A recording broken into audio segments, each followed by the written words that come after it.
Hello, hello, happy Thursday, February 5th, 2026. How's everybody today? Russell, Juicy, what's going on?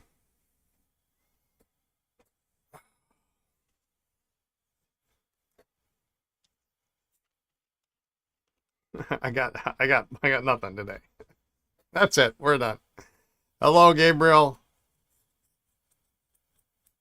Cold in Maine, huh?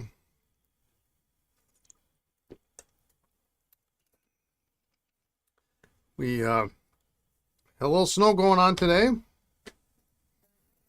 Not much, but enough to keep things interesting.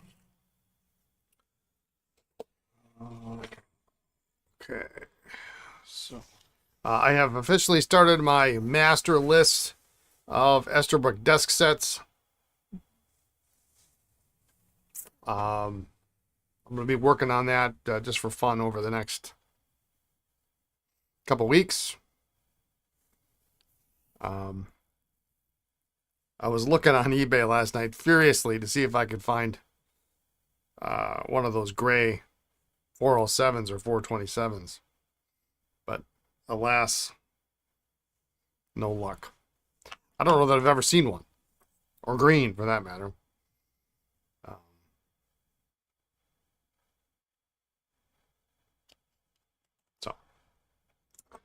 What do we got today? Today we got a couple of consignment pens I got to finish up. I got that touchdown that hopefully, the desk pen that hopefully works now.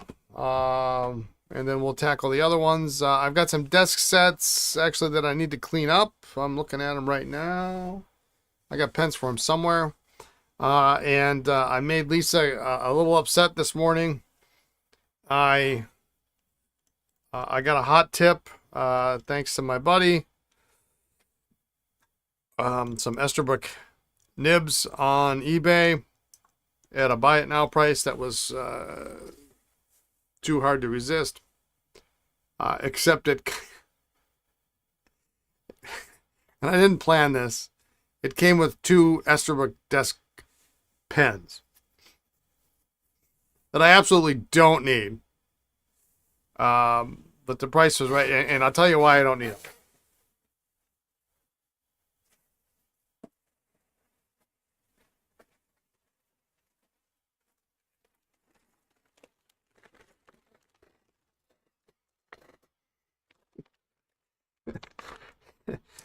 I don't need any more Esterbrook desk pens. And this is not all of them, actually, honestly. But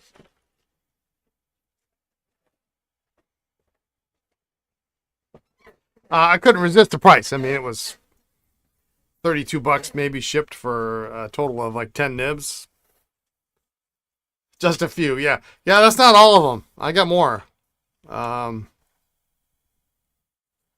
that might be all of the lever fillers.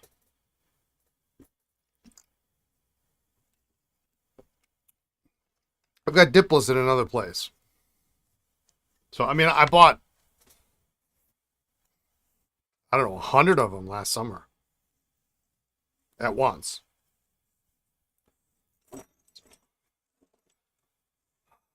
All right. I'm not terribly excited today, so we'll see how long this lasts. If we can get somewhere that's a reasonable stopping point, then that might be where we're at here. My camera is crooked. There we go. Just a few, yeah. Yeah, no, I haven't looked. I wonder if there is a black bandless in this. Should we look? Let's look.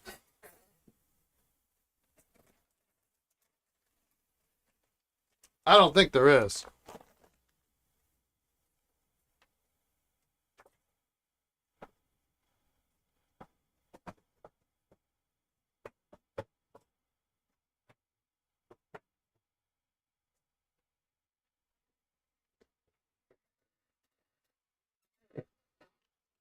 I don't think there is one, but just for giggles.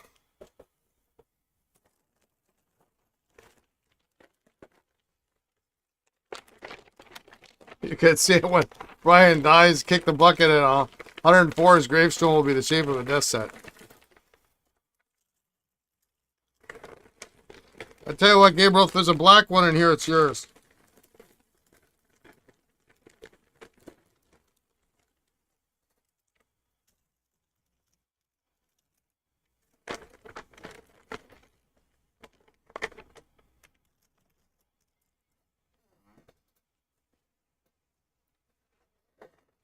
A couple of these I need to polish up. They something smell.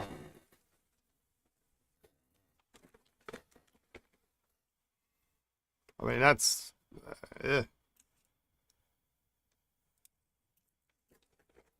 3, 4, 5, 6, 7, 8, 9, 10. That's pretty weird, huh? 11, 12, 13, 14, 15, 16, 17, 18, 19, 20, 21. This is a great pen if you have the base for it. What death set would that be?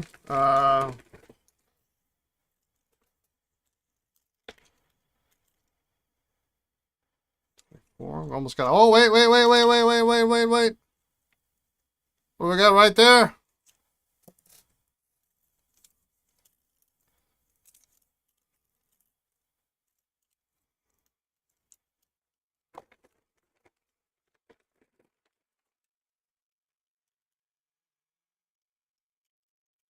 Three. Hang on.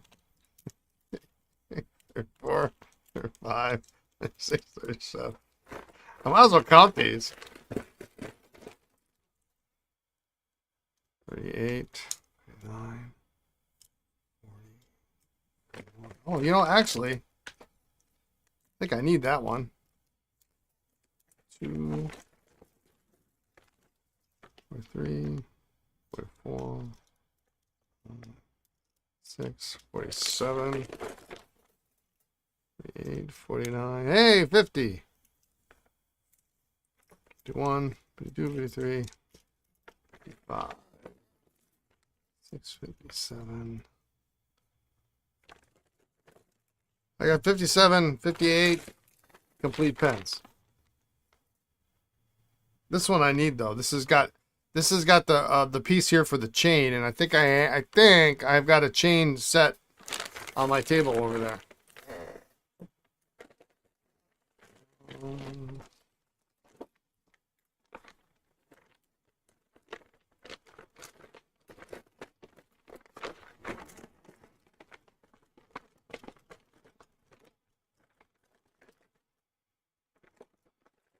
Shoot, what did I do? That fit? This taper's kind of wonky.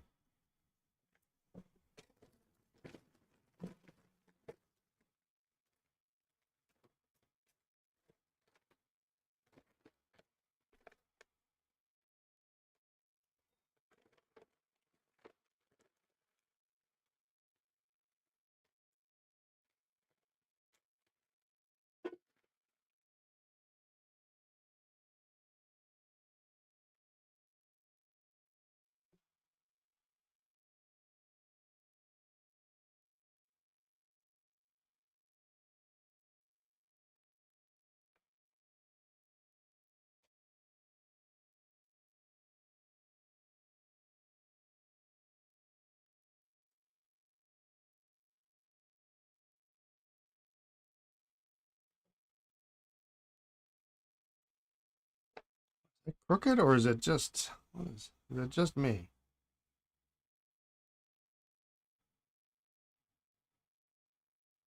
Oh, that first one is crooked.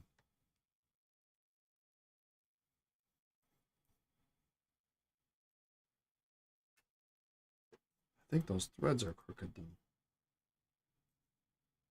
Oh.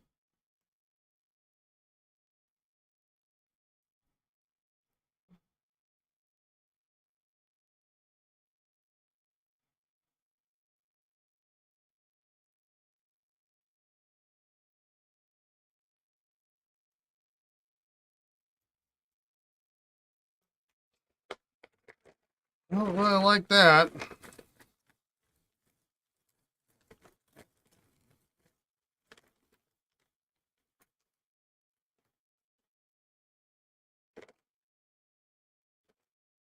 In theory, it should be a black taper.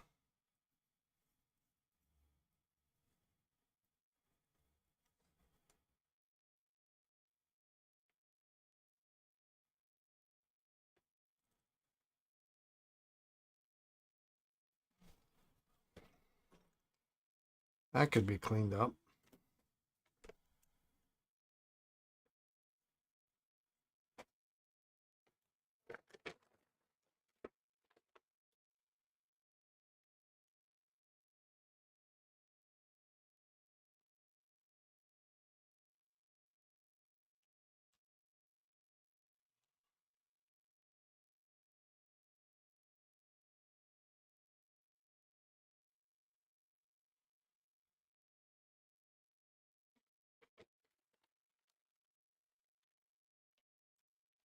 Oh, hey, let's work on that.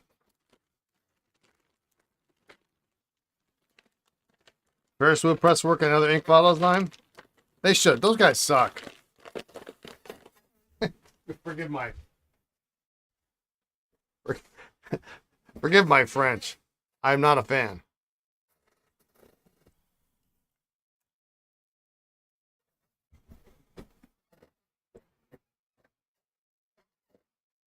Bottles that you can actually fit a pen into. They gonna do a Kickstarter for this too?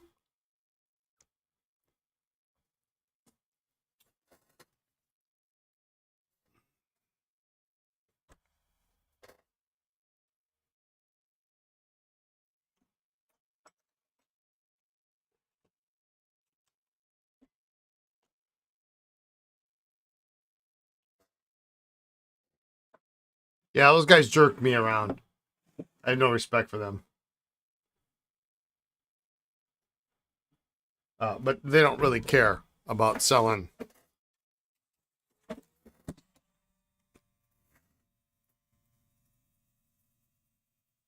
long-term relationships. They don't really care.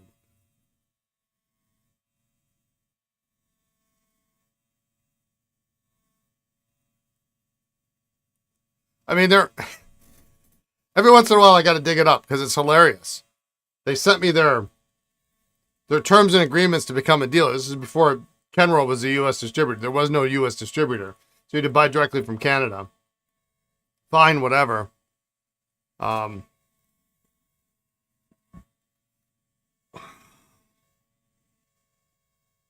their terms and agreements were ridiculous. It was like page after page after page.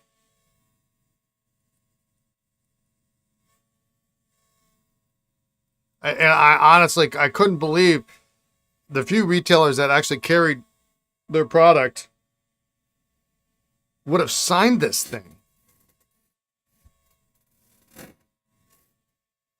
They wanted insurance waivers, proof of insurance. They wanted financials. I mean, it was the hell with that.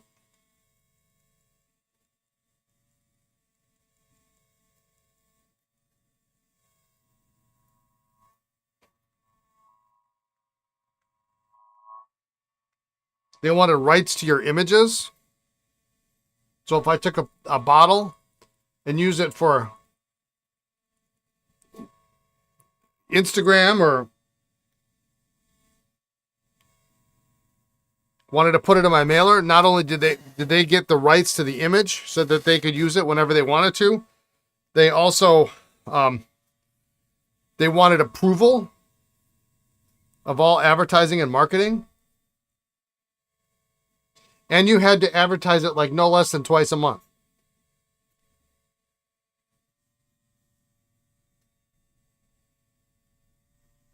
I'm like, I'm not going to, I can't, twice a month.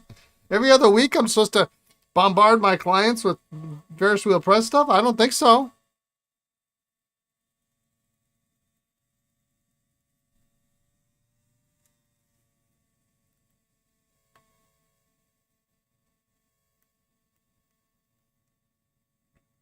So I sent him back this list of, I don't remember what it was, 15 objections. I told him flat out because I knew this wasn't going to work. I said, I've been a Mont Blanc dealer before. You should see their terms and agreements. There's nothing compared to this. I mean, you know, what are you trying to prove? It was too much work. And I'm not giving you permission to use my images. You know, I pay people to make that for me. It's mine.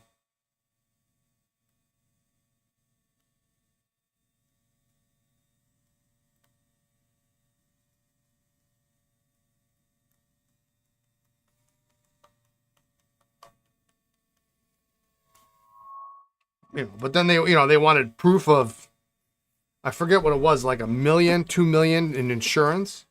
Like, well, what do you need that for?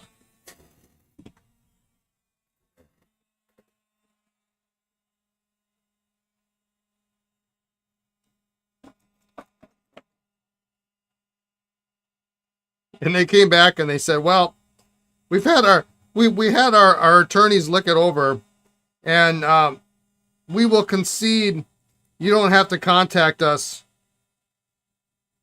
for approval of marketing. Oh, so nice.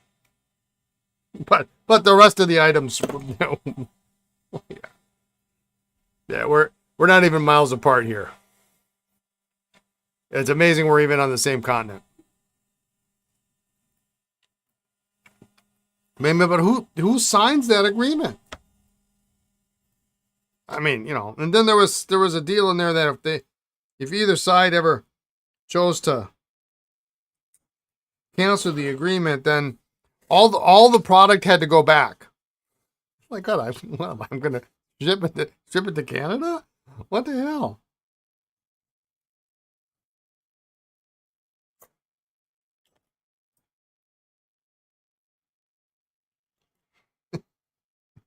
It was nutty. It was almost like April Fool's Day type. Like, you guys make little pretty bottles, you know, that you can't fit pens into, and half of the ink you can't read. So I'm not a fan. I won't ever carry it. I don't care if they change their policy. Plus, you know, all you need to know is on that Reddit AMA and kind of get an idea.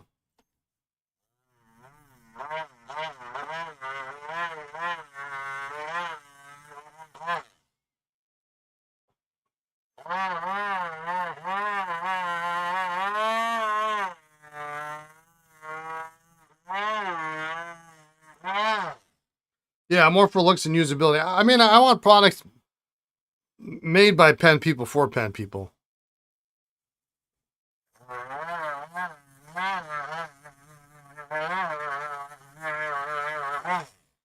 I don't give a crap about the packaging.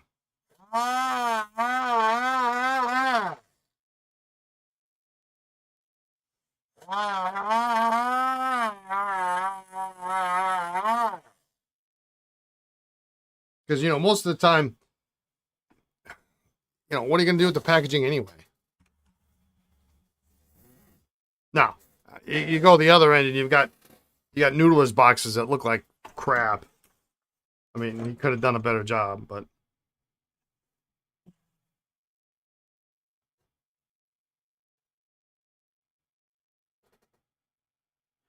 you bought one bottle, Poison Envy, tiny little thing that I paid too much for, and I've only used it once. Yeah.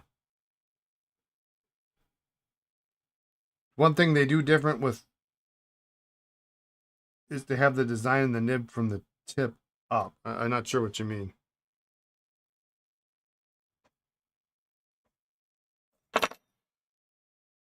They sent me some samples. I thought the pens were horrible. I actually gave them away.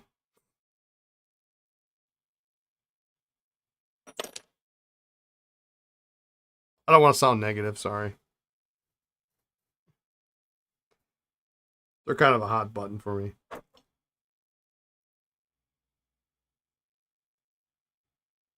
You think they're popular with the 20-something SD journalist? Yeah, that's it right there.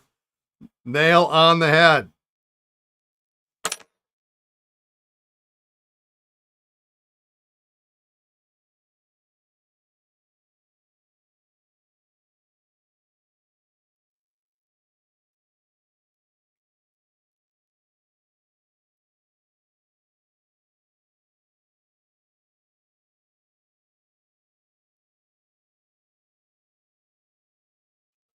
I'm not really interested in those either.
Oh, well, you can't have that nib.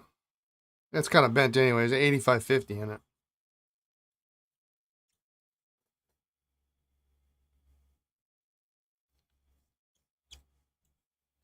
If you look at a usual nib, you look at it and you see the design on it holding the tip up with the nib up. To see their design, you look at it with the nib pointing down. Oh. Well, I don't want to do that. I want to do this. Diamond probably does everything they do in a bigger, better bottle at a better price. Yeah. Oh, they're looking at it from. Oh, yeah. Photo shoot. Yeah. They suck.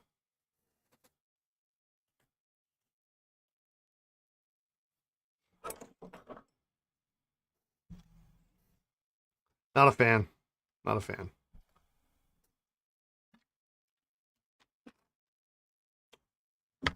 All right.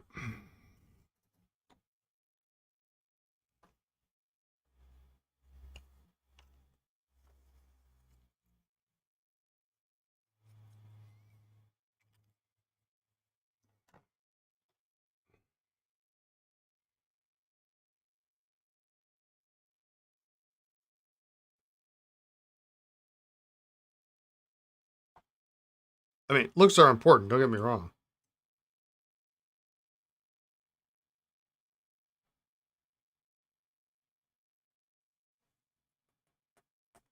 But that's a little ridiculous.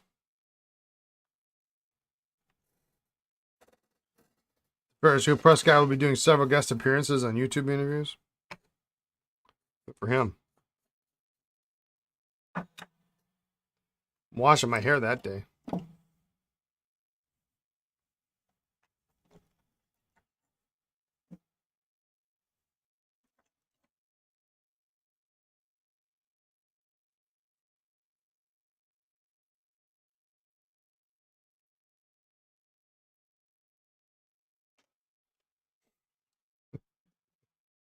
Too much? We got to get off this topic. Somebody else come up with something else. Desk pens, desk sets, something. I don't care. I'm gonna get in trouble. I'm gonna say something I shouldn't say.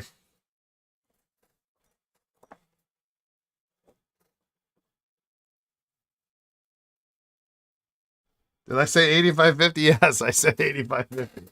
It's a bent 8550, so it's really in a really kind of a sorry state.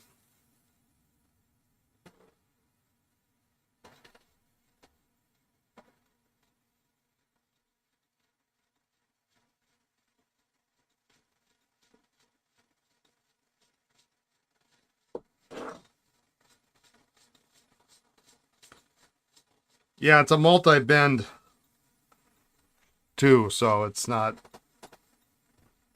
Yeah, Thursdays I run an hour early. I used to just keep it at 2 o'clock, but the problem was is we um yeah, they're not too bad. I used to keep it at 2, but we're here super early for me anyway. We're here at 6:45 in the morning, and then um, Lisa's done at 4, so I'm kind of like, well,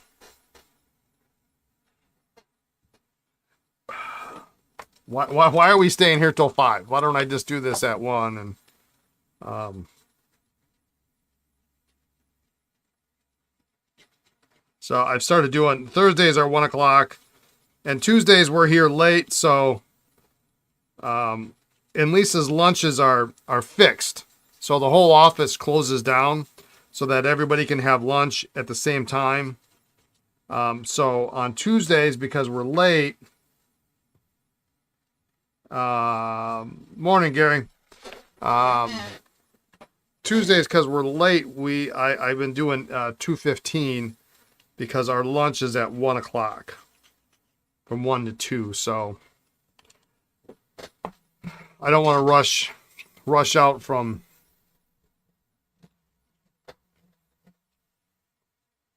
having lunch with Lisa to get this stuff ready. So, although she's usually out before I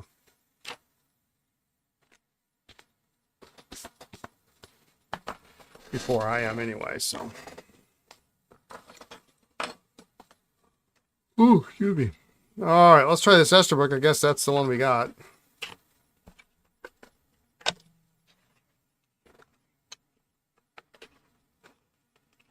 Got your nib pliers yesterday, but wasn't going to attempt anything after work and tearing the kitchen apart, so maintenance can go into things today.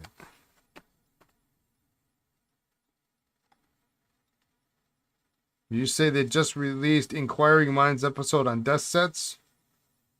No. Inquiring Minds, who is that again?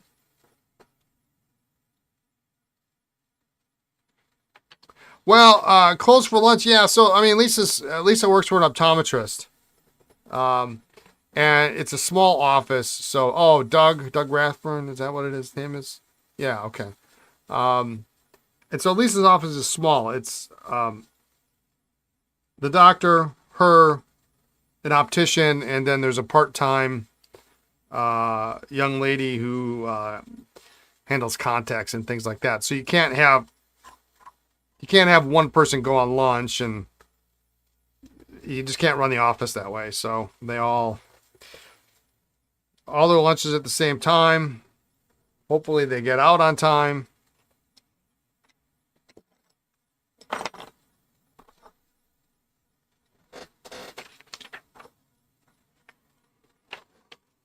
I'm going to use the back since this is all kind of the same collection here.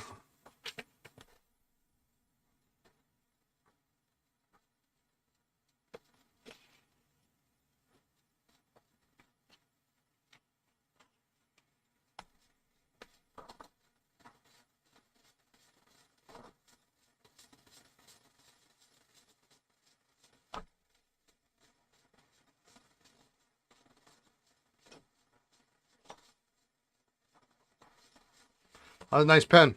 Nice nib.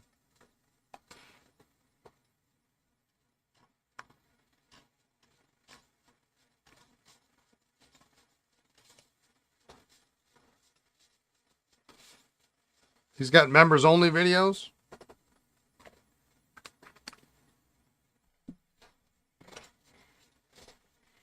Only sets, only desk sets.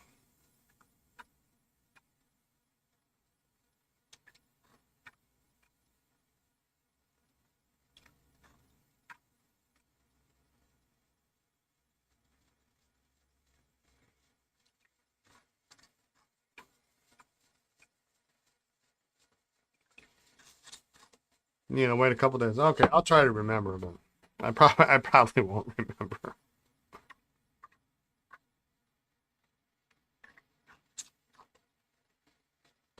It's a miracle I remember what I do remember. All right. This one's done.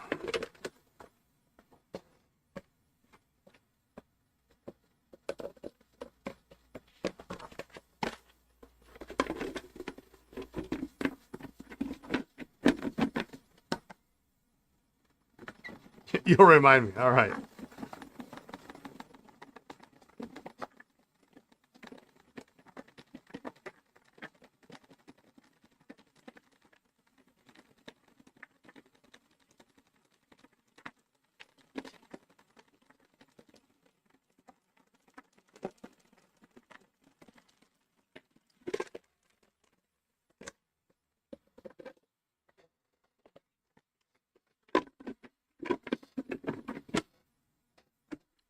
All right, while we're here, I'm just going to double check the rest of this stuff.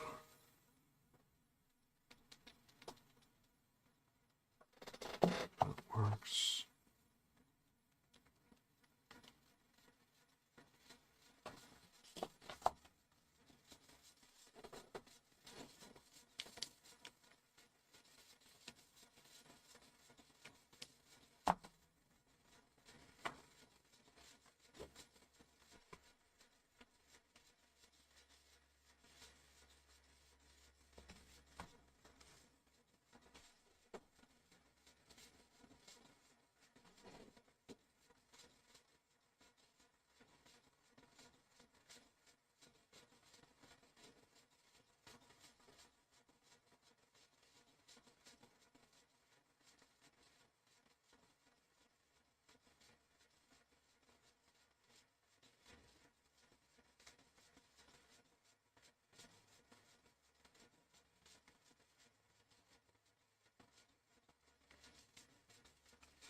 Oh, this doesn't work.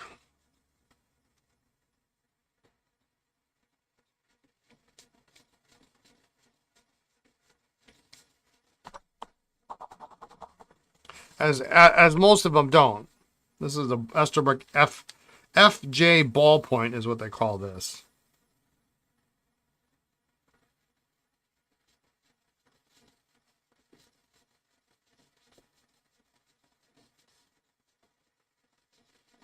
So you got a little warpage on there. It's kind of a space filler.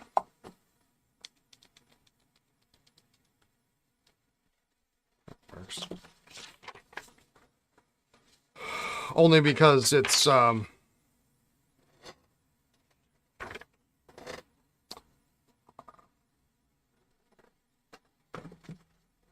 fix that refill is not feasible. There is a 3D printed aftermarket version of it, but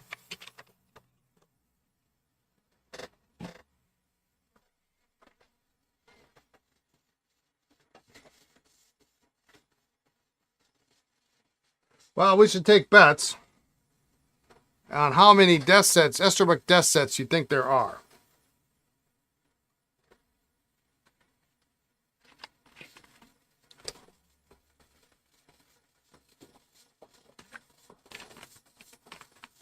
And no cheating by going to the PCA archives and downloading all the catalogs.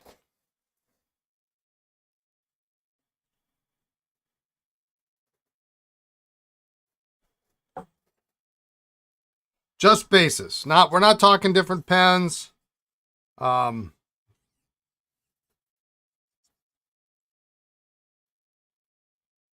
just talking bases.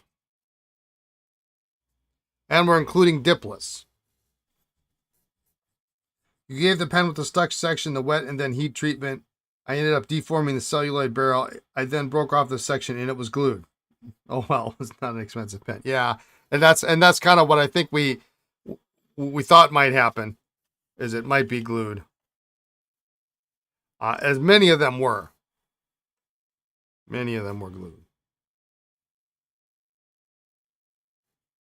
You got a Parker desk set yesterday?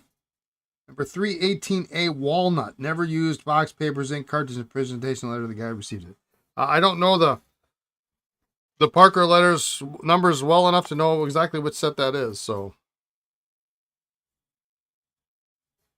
But in walnut sounds cool. I've got I got a cool one for you. I'm gonna outfit this one up. Oh, it might be similar to this. It's similar to this one. This is a this is ironically this is a 314. Well, it could have been any of these. Interesting that they price it out base only 314H. Yeah, this is walnut. 314A with 45, B with ball pen, 314-1D. It looks like this is a chip, but it's not. And it's a magnetics.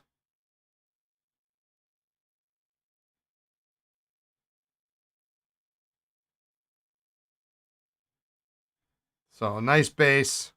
I don't particularly care much for this piece of tape that's over the Marshall Studios. Let's see here. Oiled walnut and handmade stoneware by Marshall Studios Incorporated for the Parker Pen Company.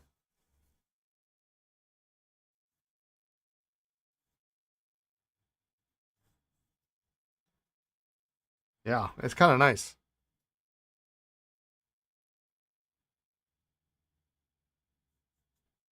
So that one we're gonna find a trumpet for, and we're gonna outfit this one up. Actually, I got trumpets. I gotta find pens.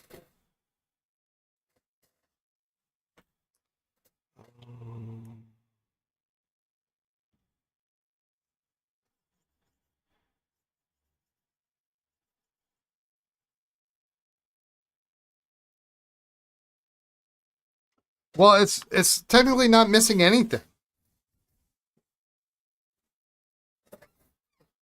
This is, if you look at it,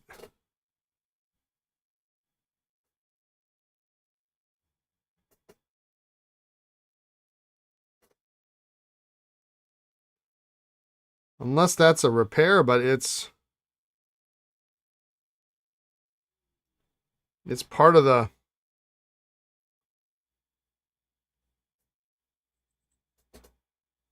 base.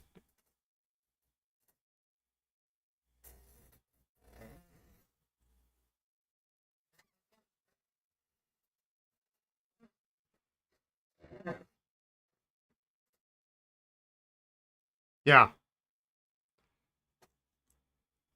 Yeah, it's weird.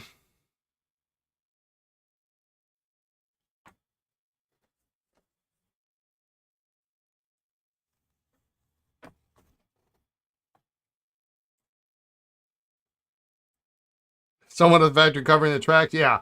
So it looks like. It looks like it was maybe a mistake, and then they sort of fixed it.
Just cleaning up this taper here.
Very stiff.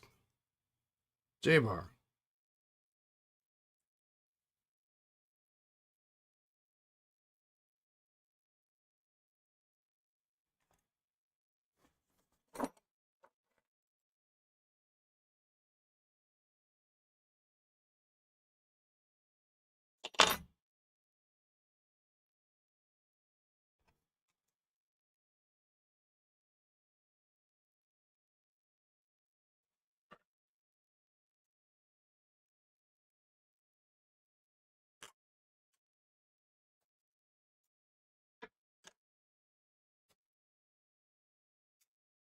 I'll be the first to tell you, I have no idea what the number of, I'm not even going to fathom a guess, the number of possible desk bases, Esterbrook made.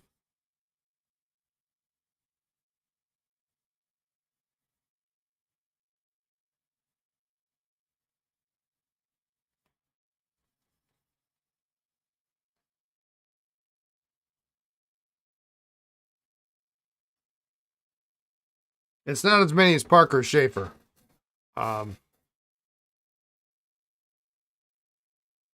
It's over 100, but is it over 200? I don't know.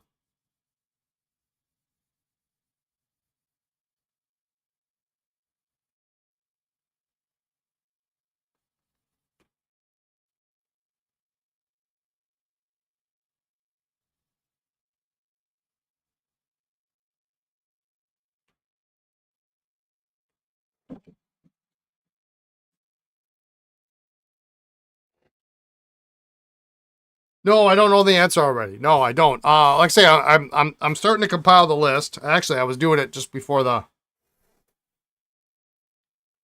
recalling color variations. Yeah, so like, for example, you've got the 8-ball comes in, what is it, 5 colors, 6 colors, and then it comes in. It also comes in the slender size, and then it's black in 5 colors. The 444 comes in 2 different styles. The hockey puck, and then there's the UFO, what we call the UFO. But then that comes in like 4 different colors, but then it also comes in doubles in all the colors. The 407 comes in 5 colors, and then the 427 comes in 5 colors.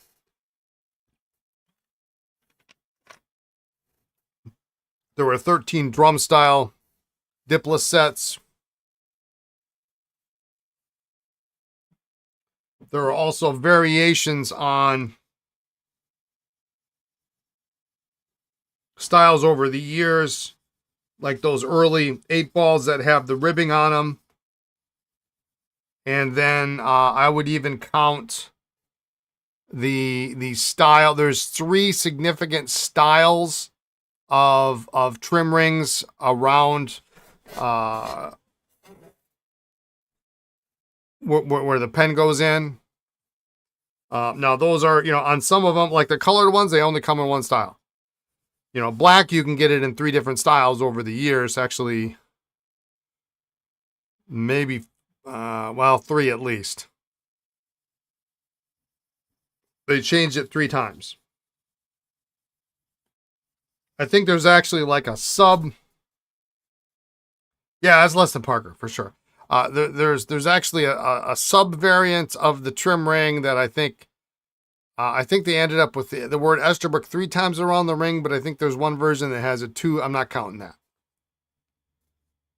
Visibly different style. There's a chrome it's kind of flat and comes up ring, and then there's a chrome plastic ring that's more of a dull gray almost.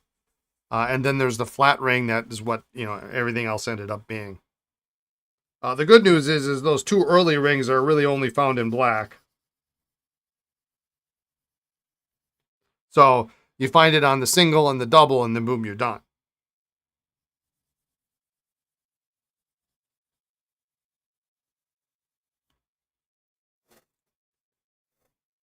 Yeah, way less than Parker. Oh my God. Then there's the Carrera glass. There's 3 or 4 designs of those.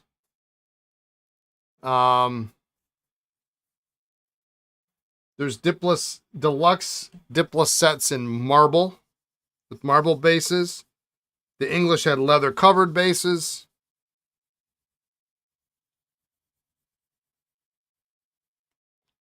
There's the recorder set for ballpoints. Those came in like 5 or 6 colors. The Esterbrook elevator, that's a scarce set. That came in 4 or 5 colors. Good luck finding one, much less all the colors. That's the 431, I think. Might be a silly question. Is there a way to test a pen to confirm it's hard rubber? I have one arrived. I'm not sure it's hard rubber. Sold as hard rubber. I have not had this issue before. Yeah, hard rubber smells like hard rubber. Yeah. So what you do is you grab the pen and you do this. On a plastic pen, this won't warm up. Number one, if you do this and with some reasonable friction, the hard rubber will warm up. It will get almost hot, and then smell it. If it smells like burning tires, it's hard rubber. Or just tell us what it is, and we can probably tell you just based on the make. But yeah. Because sometimes you get hard rubber that's in such good shape, it looks black like this.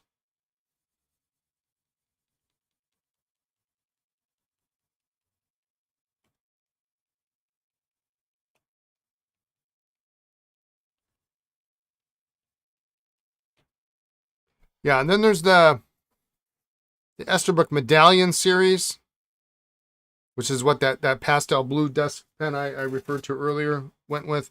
And they're big. They're like this big. They're huge, huge. They came in light blue. I think they came in green, like a pastel green.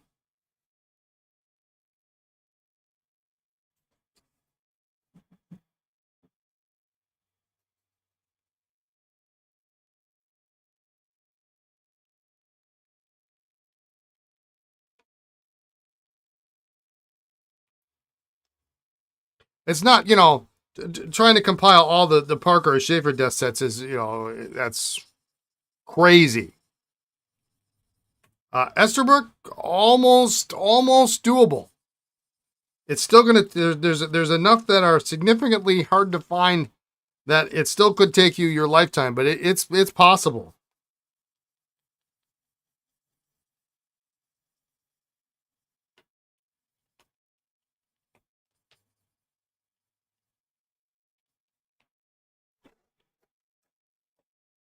But those colors sounds like they would be a ladies series. I don't know that they were actually marketed that way, but yeah.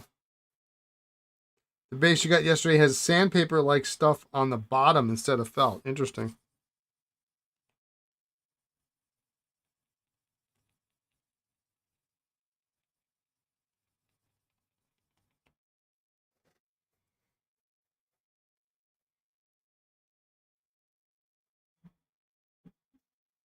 Let's see, what am I missing?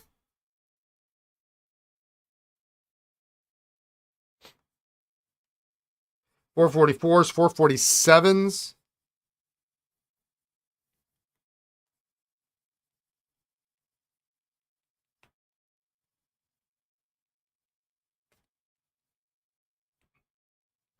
Yeah, the whole 444 leather series was amazing because the leather singles and they came in 3 or 4 colors each.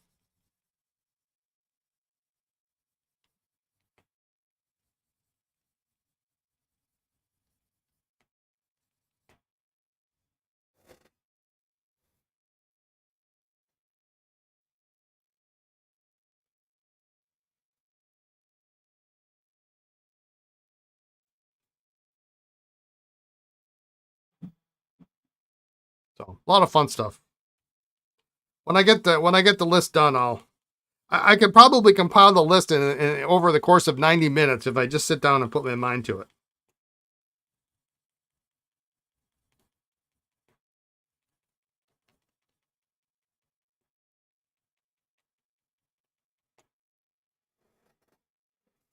By meditating, no. The Moore turned out to be hard rubber, and the Waltham turned out to be plastic. Yeah, yeah. More I would expect to be hard rubber.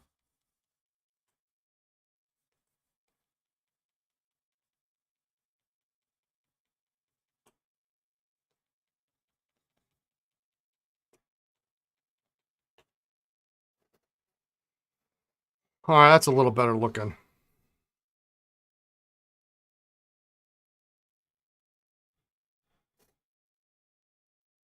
Lisa needs a huge pastel green one, so she will knock it off.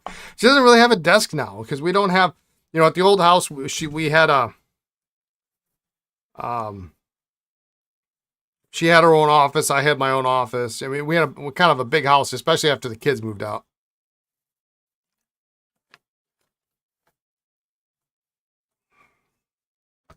So she doesn't even have a desk. She does most of her work on the bed while watching TV.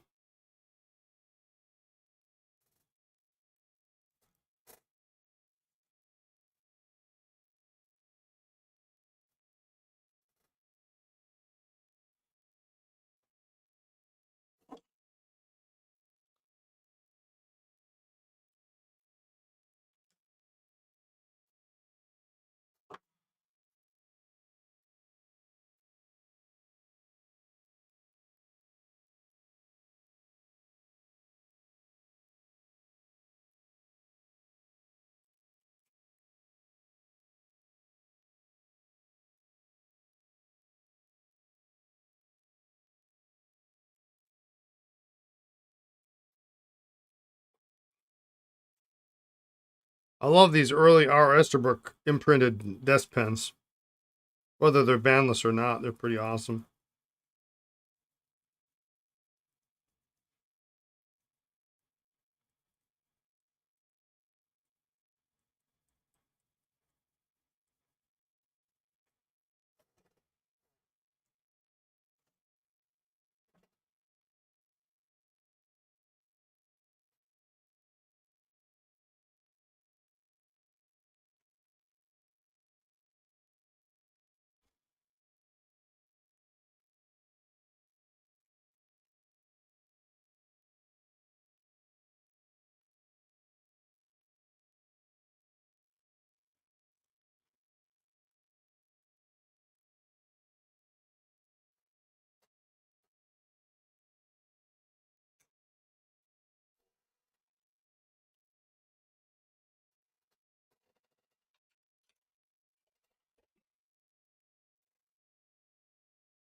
What year did they lose the R?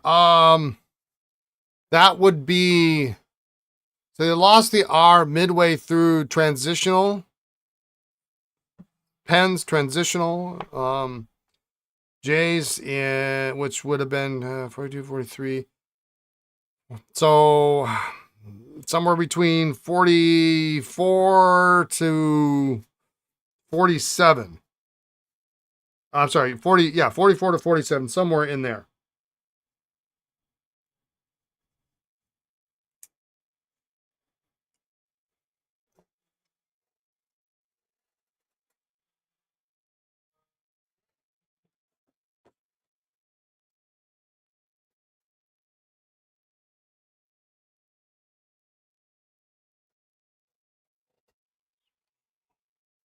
Sorry, I'm just getting pictures from somebody. I'm getting pictures of tools I need to buy.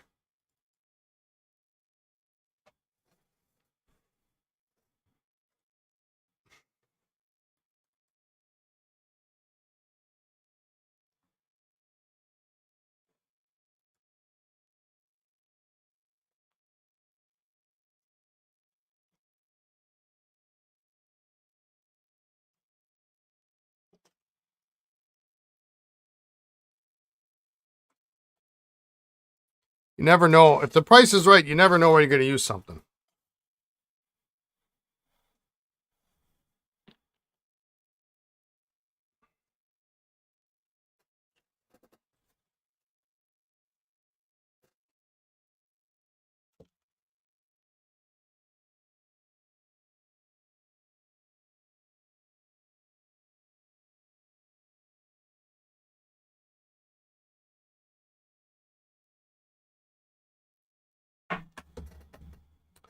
All right, what are we doing here? Let's finish this up. Get to that touchdown.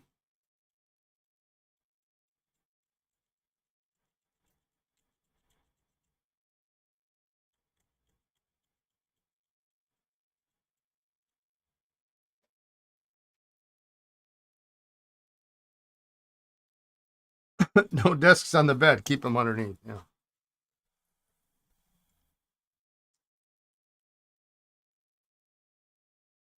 Yeah, you got a couple desk pens that just have Esterbrook.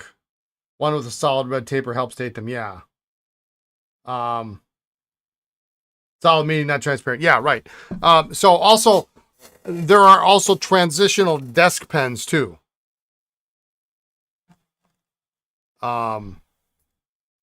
Without the registered trademark symbol. Those are much harder to find.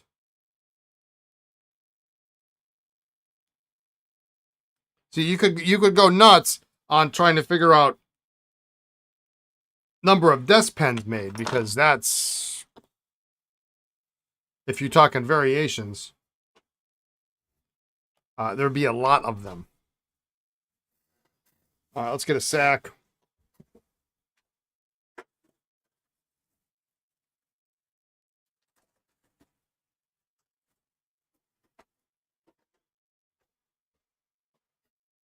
And don't even start collecting Diplos pens and sets, because it seems easy at first,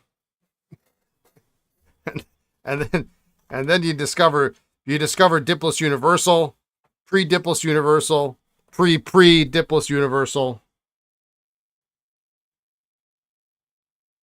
Both don't have the trademark symbol. Yeah, most of yeah. See, that ain't gonna work. Isn't that interesting?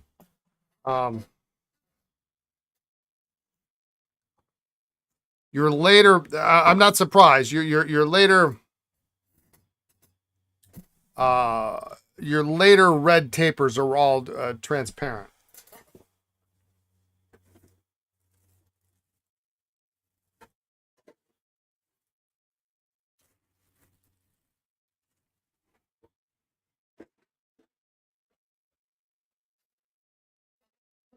And then if it really wants to blow, you really want to blow your mind. The very first Diplos pens,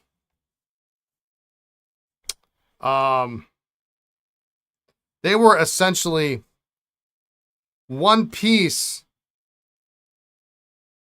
barrel and taper, and then a little small section that the nib unit went in, which was hard rubber. And so they made a red, which is outstanding. And it's a solid piece of red all the way to the taper, and it is marked R. Esterbrook.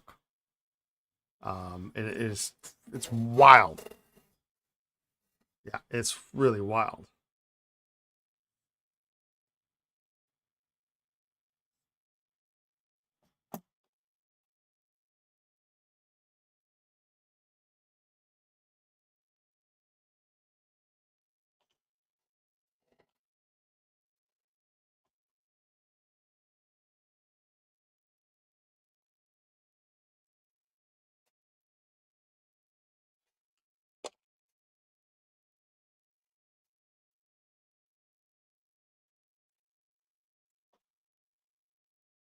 But they would have sold, if you were a dealer, you would have sold whatever base with whatever pen you had in stock. It wasn't until much later that they actually included pens in boxes inside the desk set in themselves. You would pick one over here and one over here and put them together. So, there are transitions.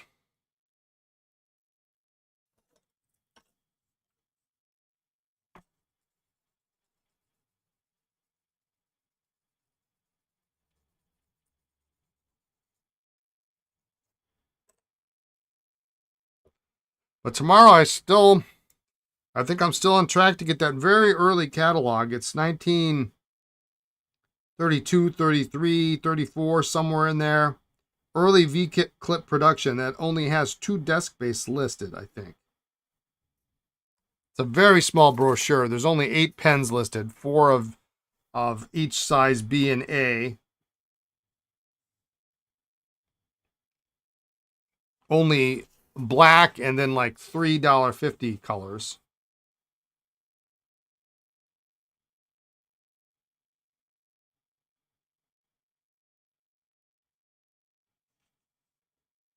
It'd be great if they have more than 2 desk pens in there, but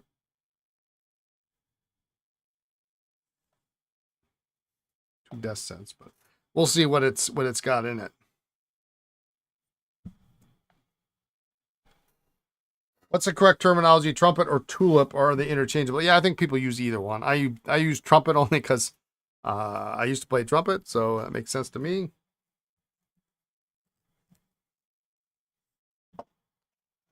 Good. All right, we'll set that off to the side. When that's done next week, Gabriel, we can talk if you want that pen. I know you'd have taken it unrestored. I know that, but that's not how it works here, unfortunately. I like to see him good to go. Oops.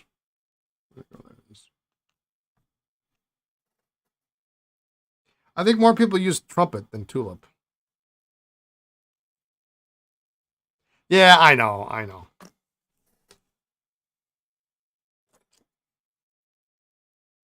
We'll work something out. I mean, you can have it without a nib. That'll bring the price down if you want.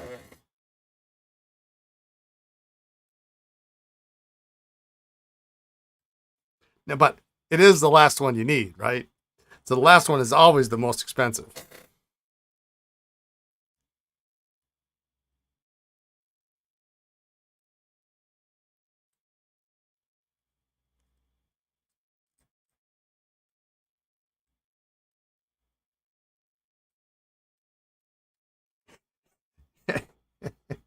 And the fact that I pulled it out, actually, I had no idea it was in there. So. Even cheaper without the. I'll take the taper off too. No J bar. You want the section?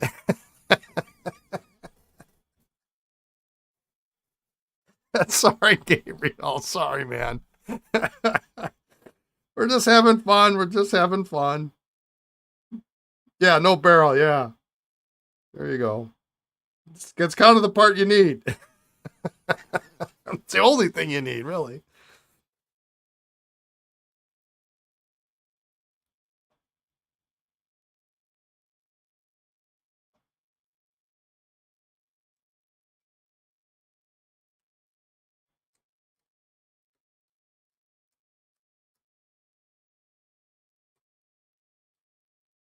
You need a desk space for it. I might actually. No, I don't have an appropriate desk space for it. I think the last one I had, I did actually sell. With the, yeah, I think with the blue bandless. Did you buy that one? I can't remember.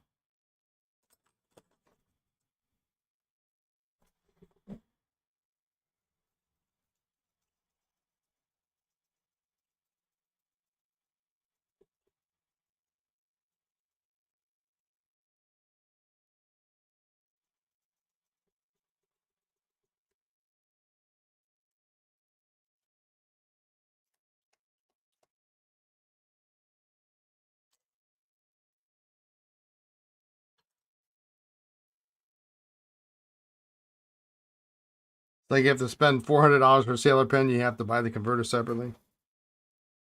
Well, we talked about that because remember in Japan, that's a Japanese thing. All U.S. sailors come with a converter.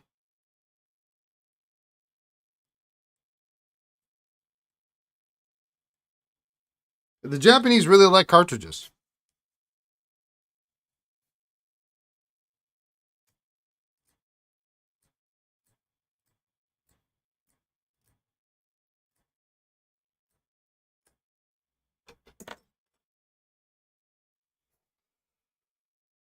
All right, let's try this again.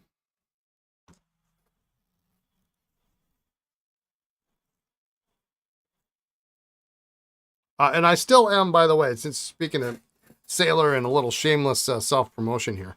I have not received any word of Sailor price increases yet. So if there's any Sailors anybody wants that's in the current U.S. catalog or needs to see what the catalog is, let me know, and I can work with you on getting a pen ordered before the price increase.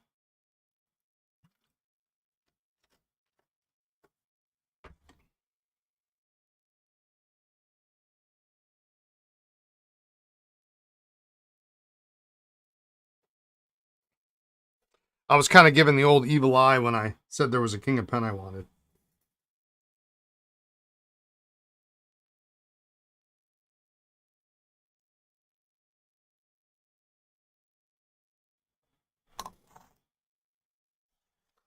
Okay.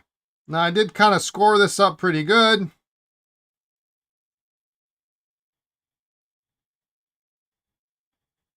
What is up with this?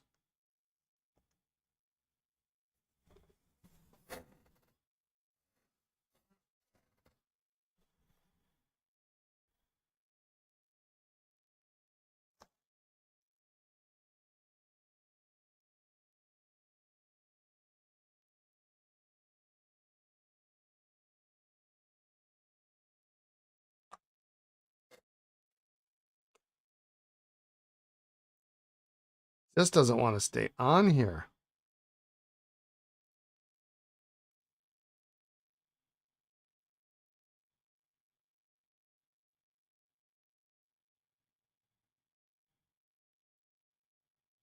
You gonna call them honeysuckles from now on instead of a tulip?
I'm just watching it to see if it's backing off, and it is.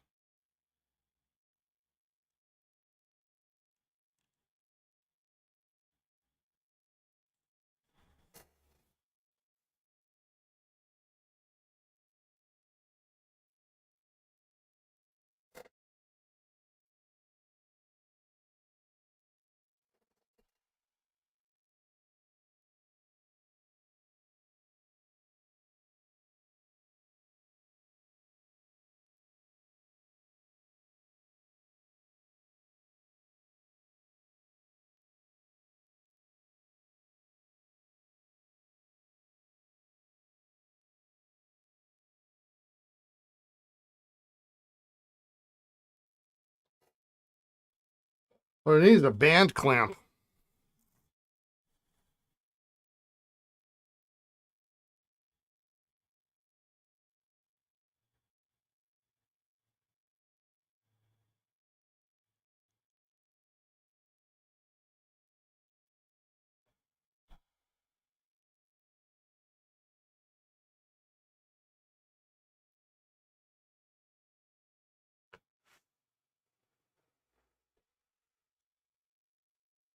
Any road trips for the weekend coming up? You know, we haven't talked about it in a while. Um,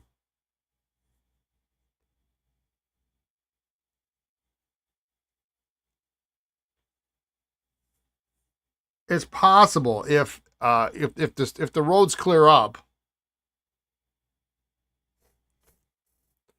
I wonder if I could put this on. Maybe that will keep it in place. So we'll try that. We'll have to wait until Monday to test this.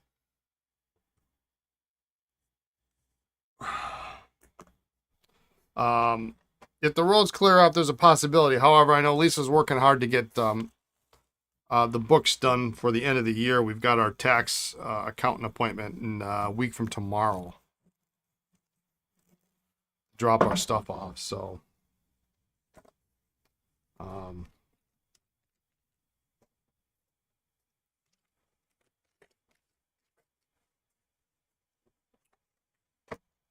I think she's probably going to want to stay home.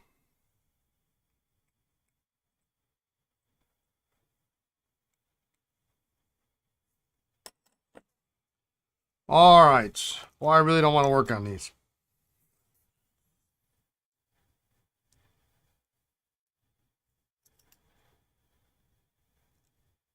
Yeah, I know it's not fun.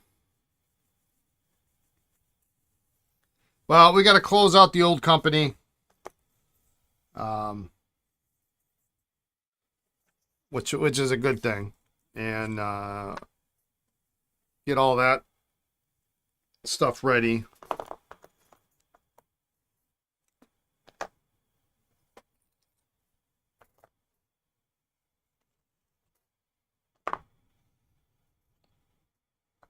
I don't really think this is coming apart.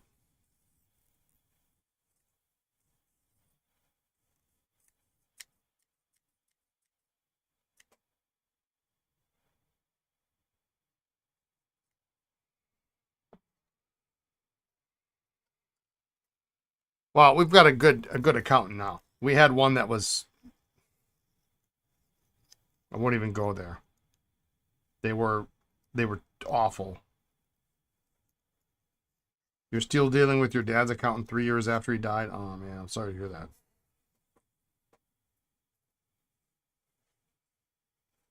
We had an accountant that was just, they kept billing us and billing us and billing us. And oh, I put WD-40 in here, didn't I? I mean, and they refused to provide any documentation as to why they were billing us what they were billing us.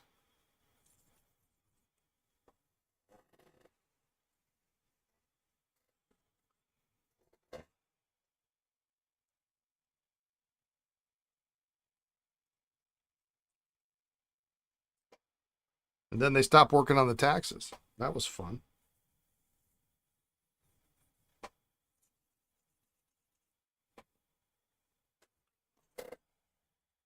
Accountant was a husband wife team, and they were friends of the family.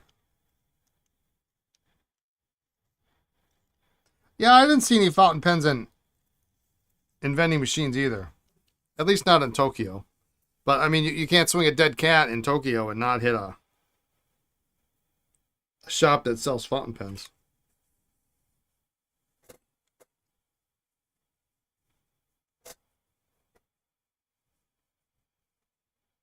The wife just passed away at 101. Good for her.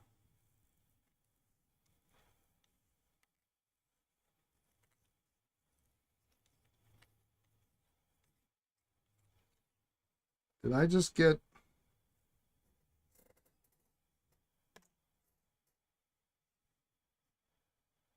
I don't know what that is.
I think I actually see the slot on the screw.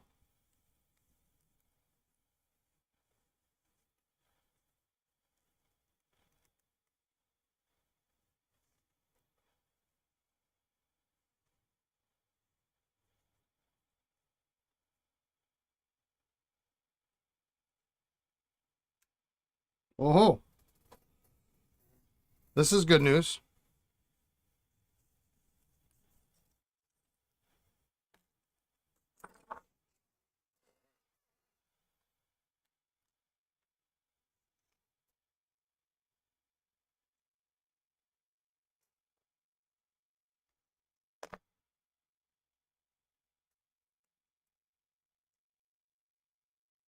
Hmm.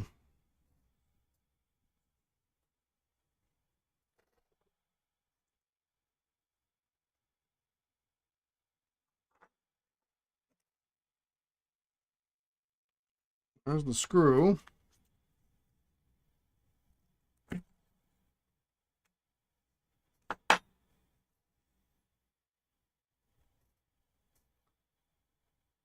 Look at that nastiness. You got a couple pens coming tomorrow?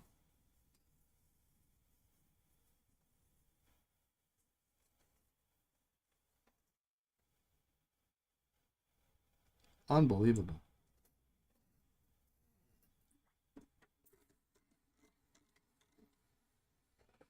No, I'm missing the sack protector on this pen, but at this point, this is a miracle.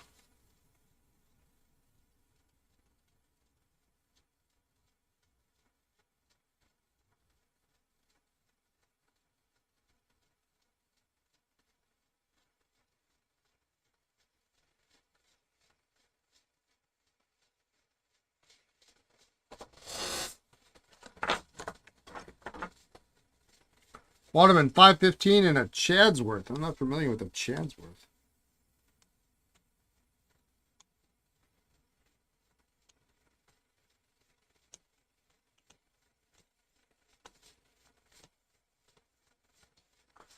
All right, well, this is starting to break off here. It's really kind of cruddy.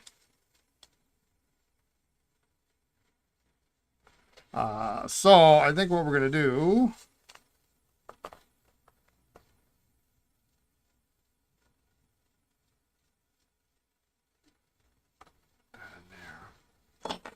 I can probably replace that and the sack protector.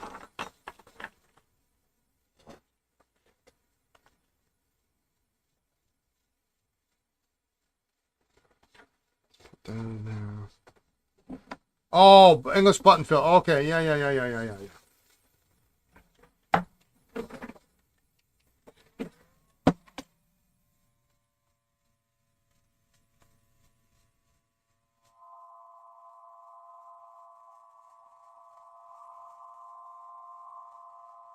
Whew. I would have had a pen here this week, but I lost it on eBay last weekend. I was being super cheap because the pictures were bad.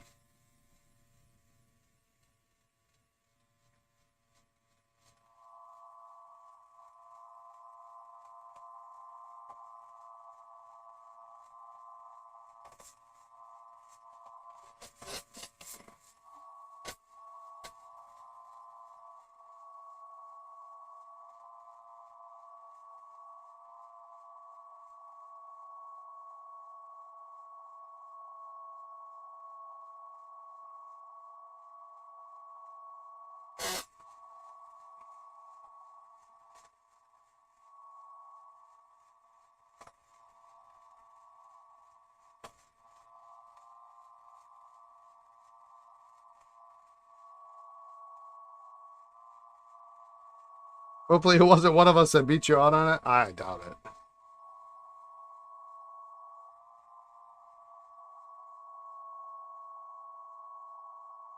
It was rough. I mean, I think I bid 35 bucks on it, and it was a little small, tiny, nothing.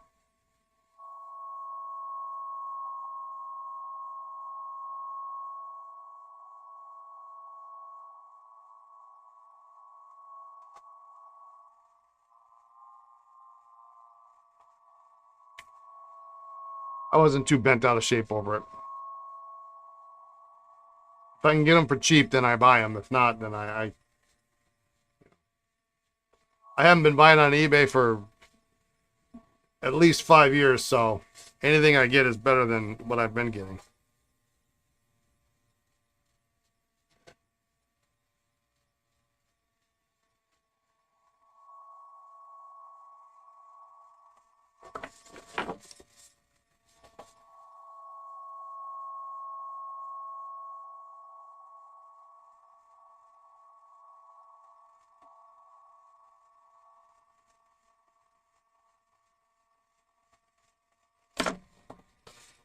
Well, I hope I can get this Skyline open.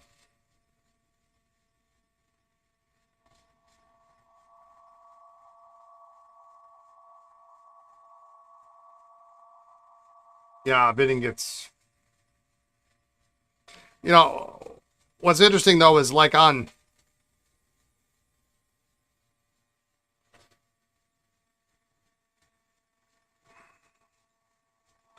On some of the stuff that I bid on that's really kind of unusual. Like, I mean, there's very few people that really want that same thing.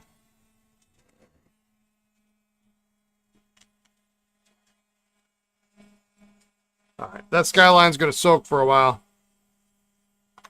It's got all weekend. Oops, I guess I need this. It's got all weekend to contemplate its life.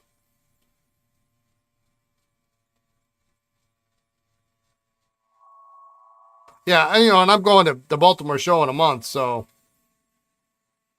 if I want to buy pens, I'll buy them there.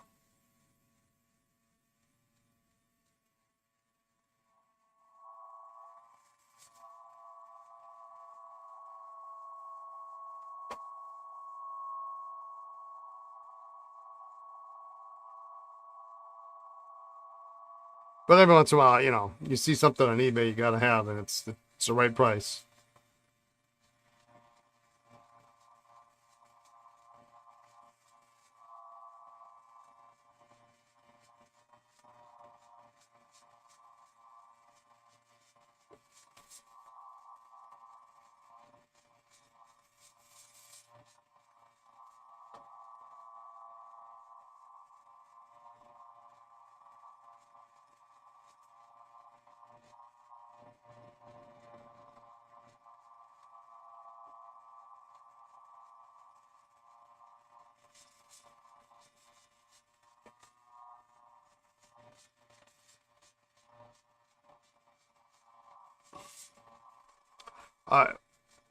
I can see some caked up ink here, so I'm going to let this soak too. It's going to go. What else do we got to open up here?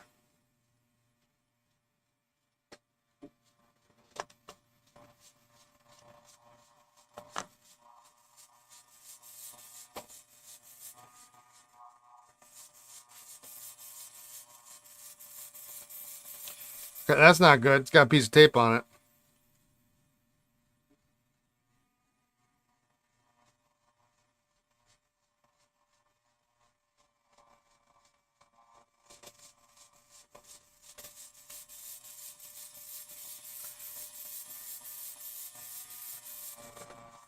Nothing a little shellac can't fix.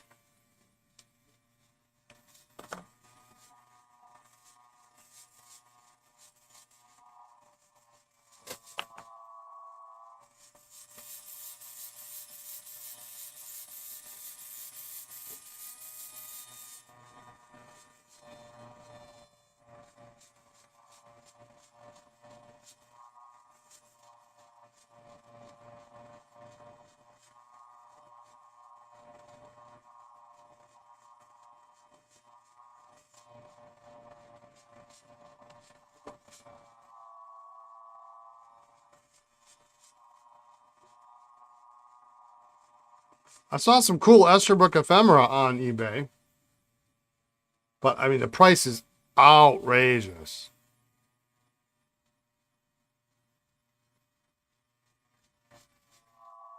Hundreds of dollars. Like, it's ridiculous.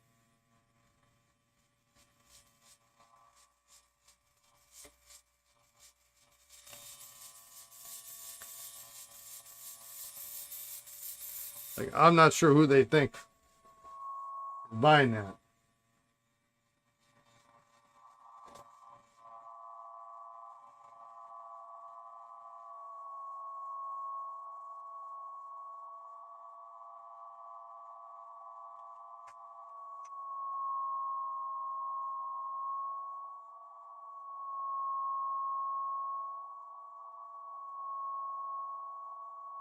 Have I put any vintage pen posters up? Yeah, we've kind of decorated the shop here a little bit.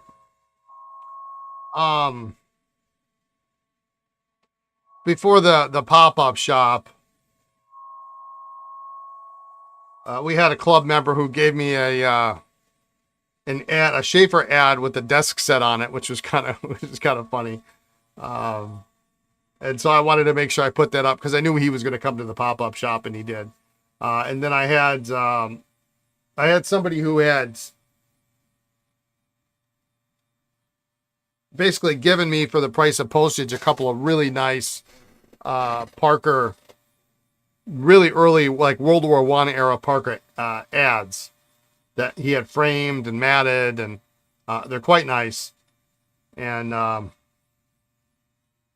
so I wanted to get those up, and we got those up, and some old pictures of Lisa and I at the old stores, and Ariel Kulik when he came to visit our first shop.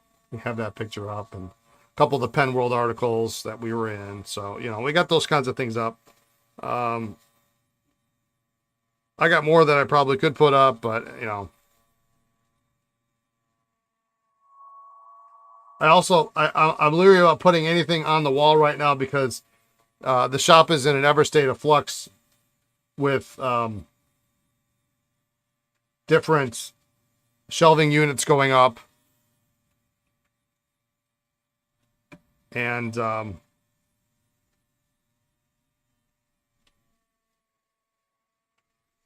if I put something on a wall and I later put a shelving unit there, then that's no good. So I should do a video tour of the shop. Maybe. I mean, it's like a warehouse with carpeting.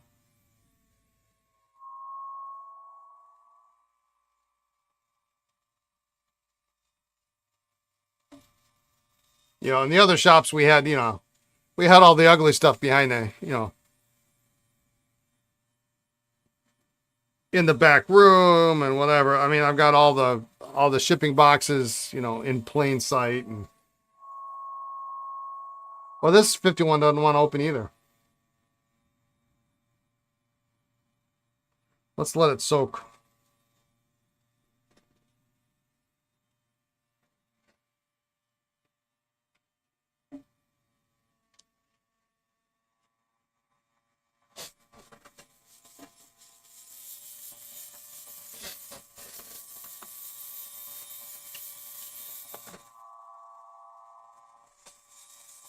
It's not fancy, but it's home.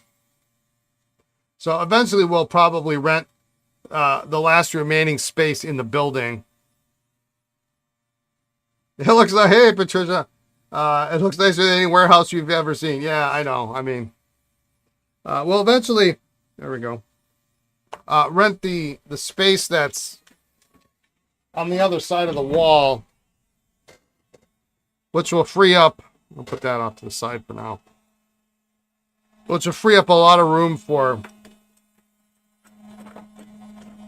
I think I can fit 3 or 4 more shelving units and be able to utilize some more of the existing slat wall that's here and utilize a couple of glass cases that I have.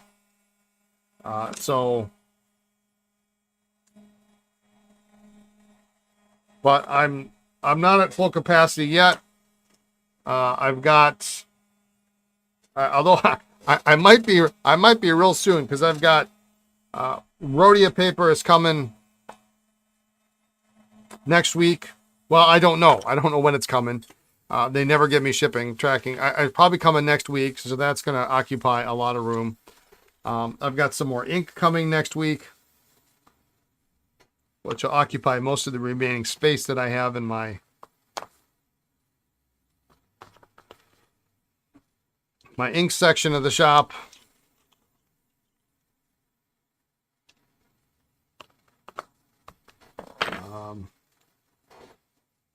So, I mean, it would be easy to throw money at the problem, but right now I'm trying to be creative with how I store things. And I've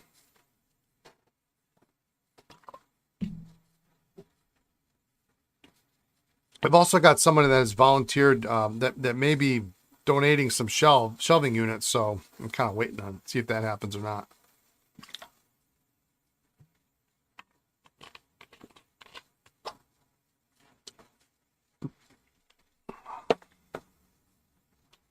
But it works. I like it. It's better than being stuck at home all day. Although I do miss the cats.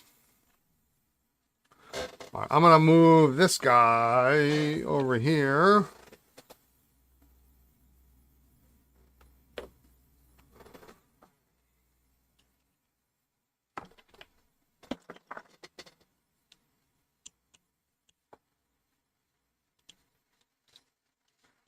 What probably would happen if I did a video tour of it, then I would look at it in about 3 months ago. Isn't that cute? Unfortunately, the other unit is not... I can't get there from here. You literally have to go outside and around the corner to get to it, even though it's... We talked about putting a hole in the wall. But then, you know, time comes that we leave. Someday, if we move somewhere else, then I got to put the wall back in place.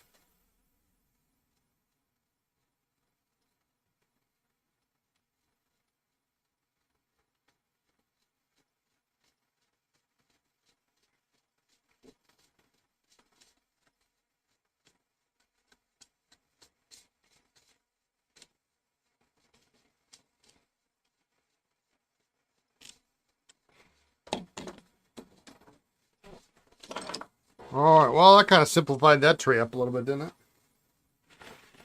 A couple Watermans, we got a Schaefer, 2 Schaefers. I cannot believe this thing came apart. So let me see. I gotta see if I've got some parts for that. Let me get the bucket.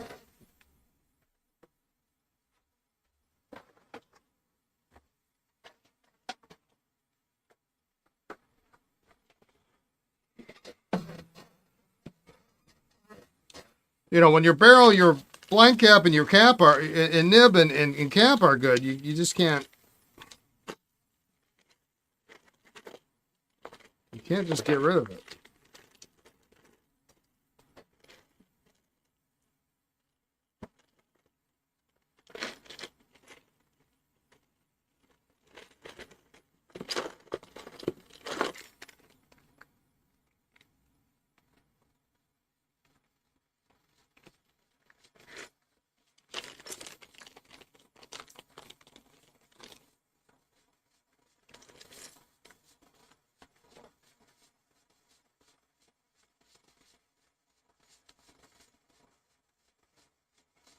Oh, that'll work.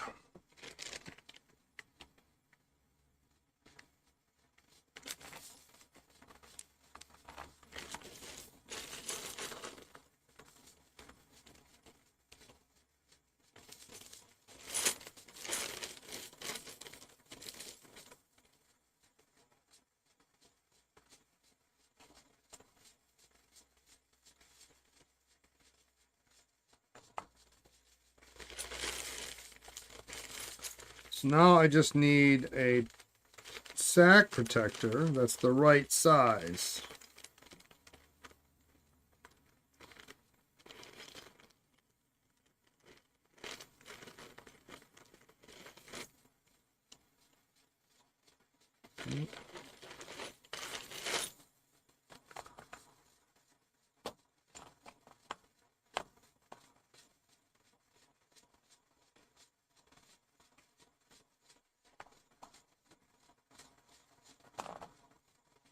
Yeah, so that's right, but it's missing the bottom part of it, so that's no good.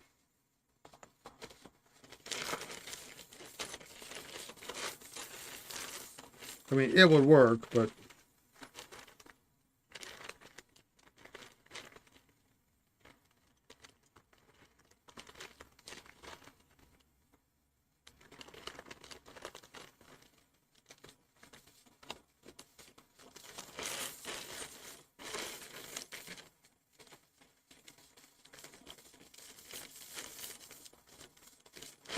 Maybe not my first choice.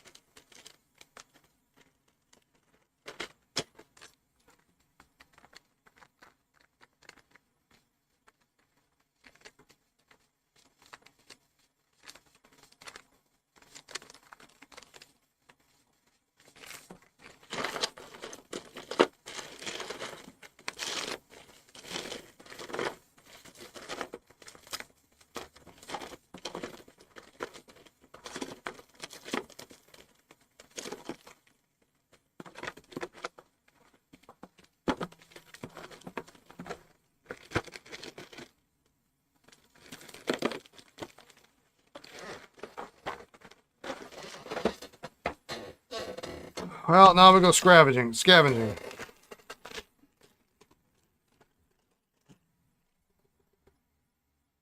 Hey, it's got a cracked barrel on this one.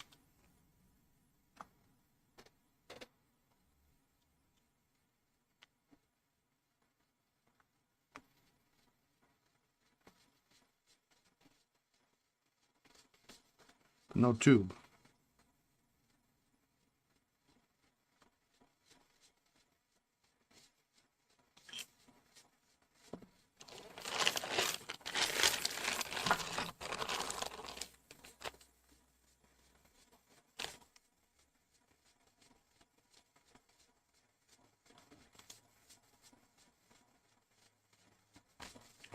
Oh, was I ever able to find anything about the, you know, honestly, I completely forgot to ask. I got a buddy who might know, but he's out of town right now. Ooh, hey, there we go.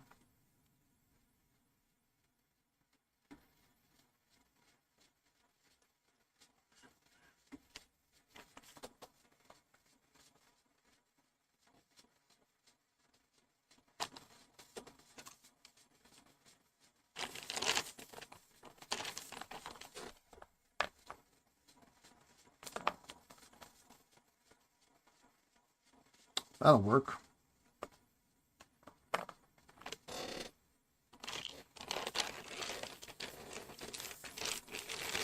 Just popped in your head. Yeah, thanks for reminding me. I don't know that it's anything completely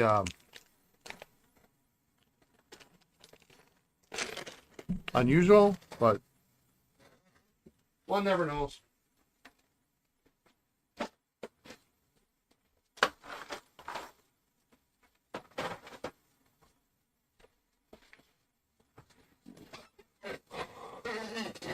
All right, so this pen might piece together. That'll be something. I would be a really, look at this. Look how caked this is.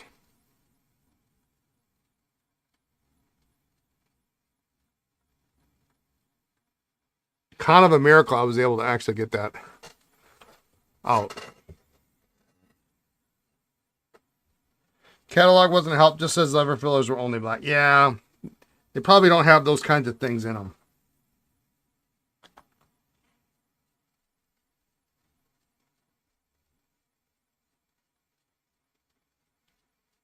This screw is actually pretty decent.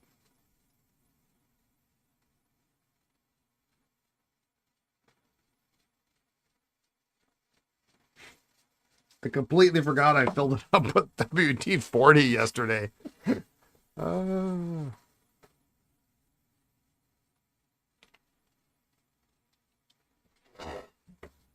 Well, seemed to work. Something worked.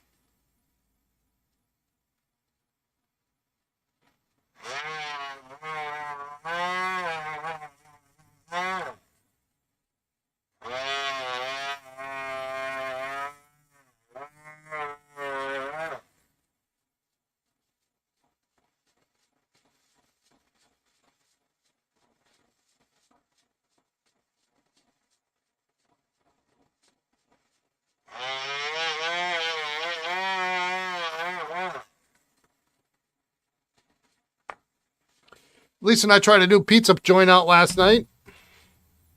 New to us, actually. I've kind of known about it for a long time.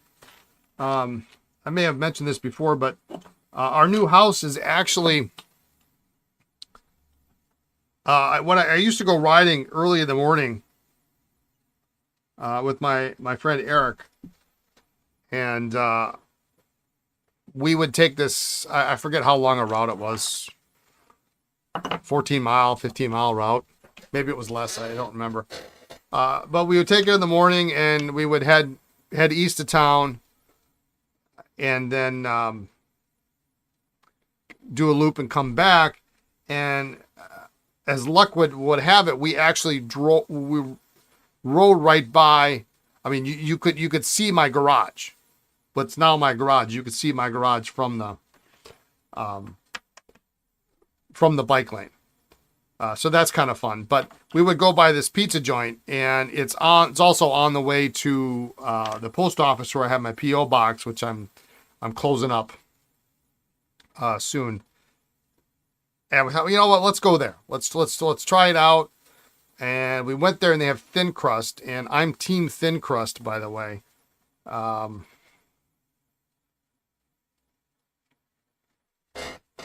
And boy, was it a nice thin crust pizza.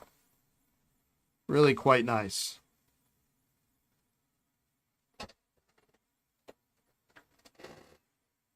Not terribly expensive. Good service. Nice young lady helping us out.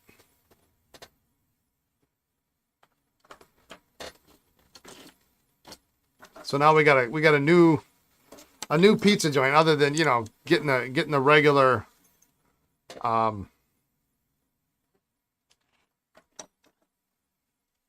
you know, the chain pizzas and stuff if you're gonna pick something up. Or I mean, it's not as cheap as Little Caesars, but it's also like 10 times better in my opinion.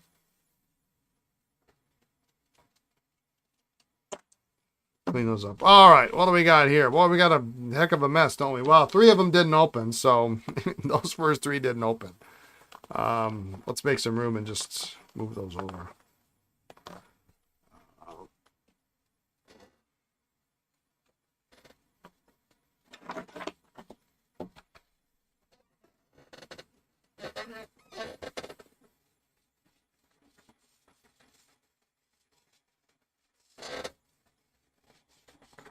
Let's see how good these are.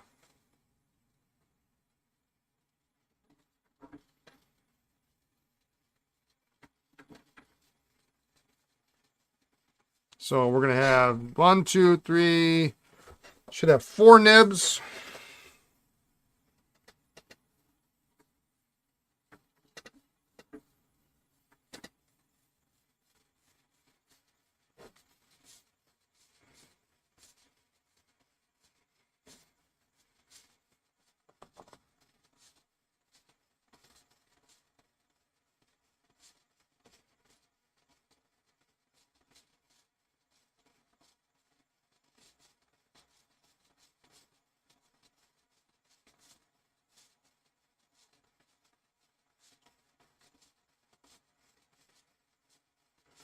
Well, this pen really is a disaster.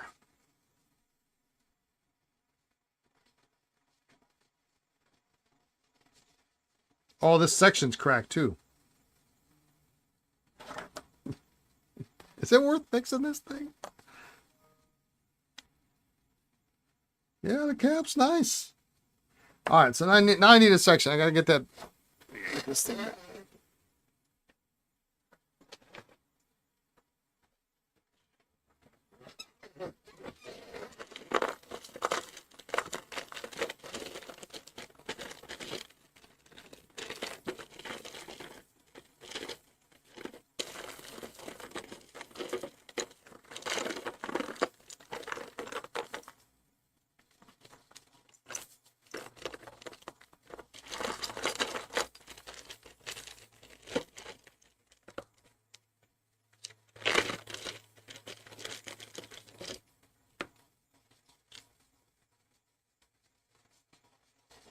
Oh, let's see. Well, this has got that cracked barrel. Maybe I'll just take it for this whole section.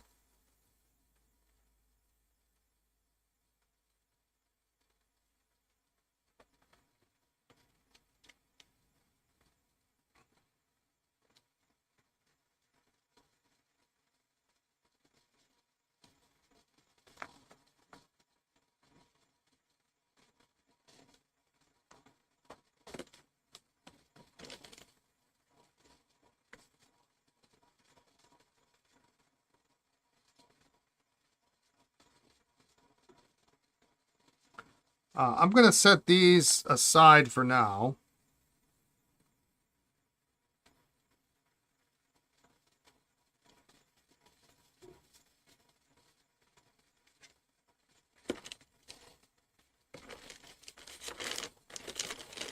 I may or may not use them. I may just put this whole unit in there and be done with it.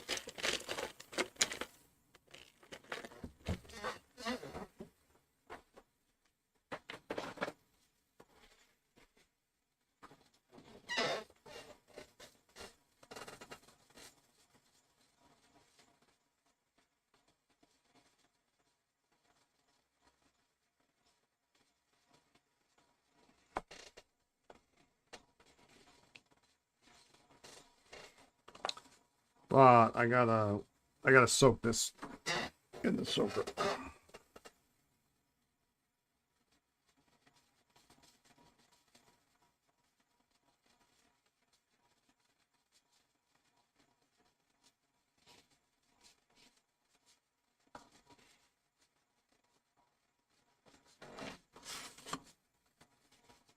That's a whole lot of work to fix this pen. We need a we need a new section, sag protector, touchdown tube.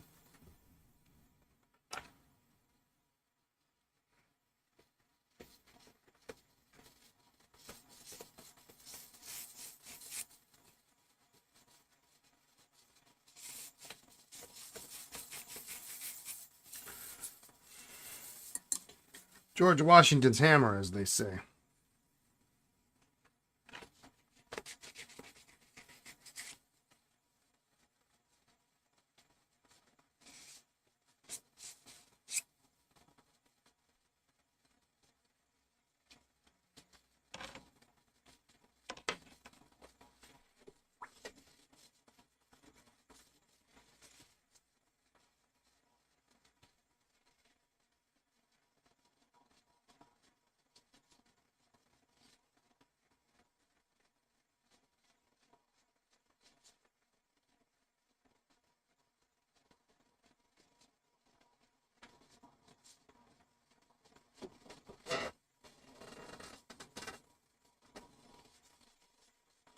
Person I've been buying pens off shared a photo of a pen he bought. Waterman's 42, so that's a safety.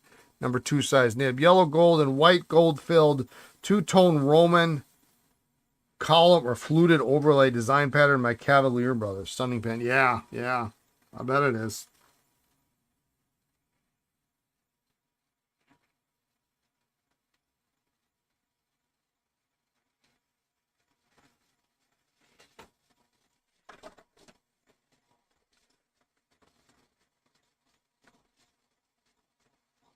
I was never a real safety Waterman safety fan.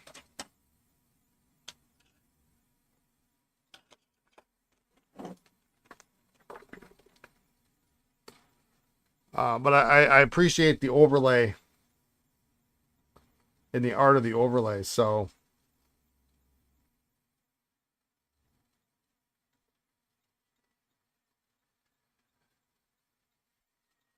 oh, this is hard as a rock too. Oh man. So you'd never find a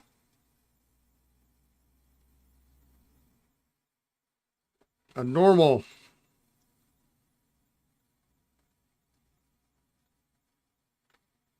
Waterman safety in my collection, but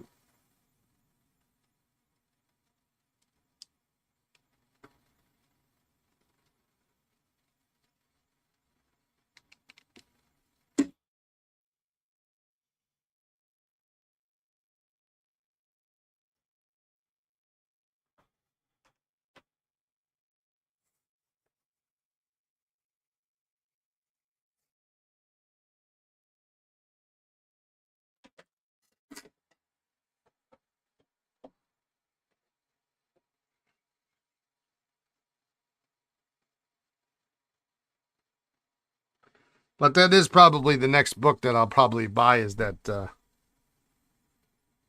Italian safety book.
Yeah, yeah, that one, Jacopini. Yep.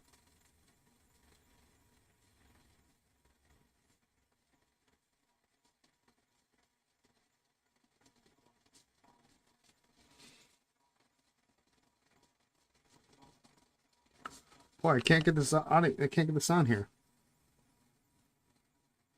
I think they still have a website for it.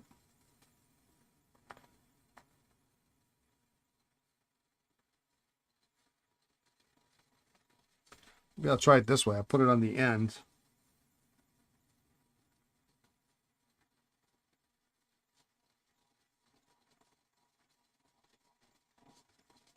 Ten pen. Yeah, I think I have I think I got a browser window open with it on it. Hey, that worked out pretty good.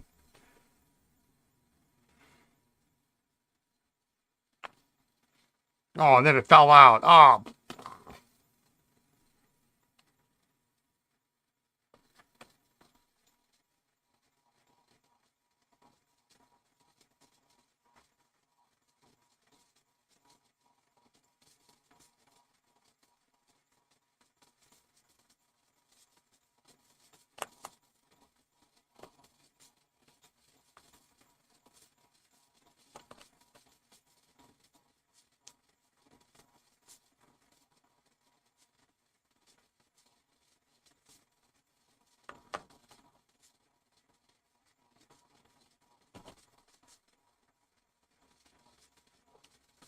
they have some great pens and articles on their site. Yeah, I bet they do.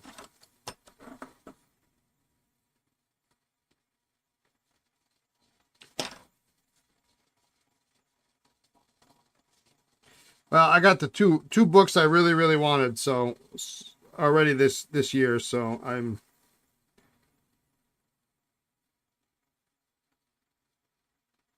not in any rush to get the other ones.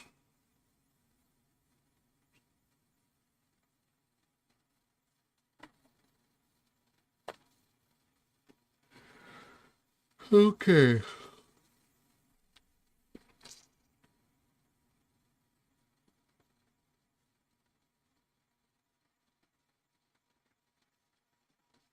I don't think I want to try knocking this out. It blows through pretty well.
Well, this shaver nib looks like a disaster.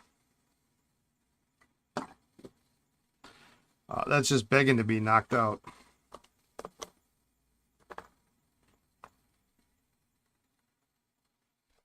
It's got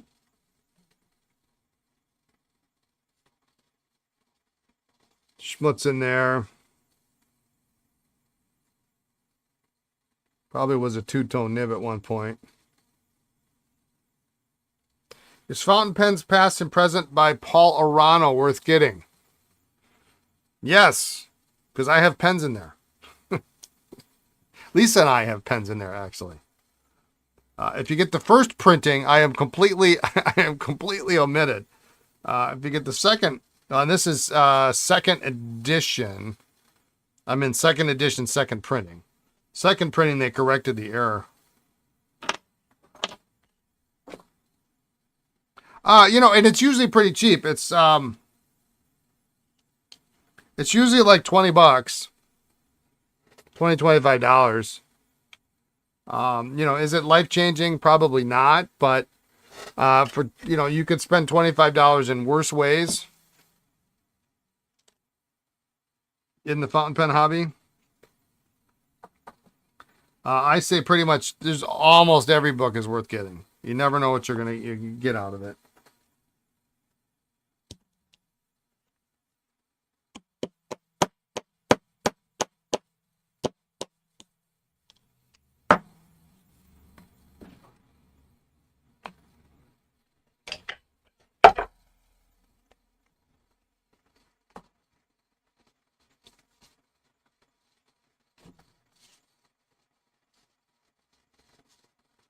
Yeah, look at that nastiness.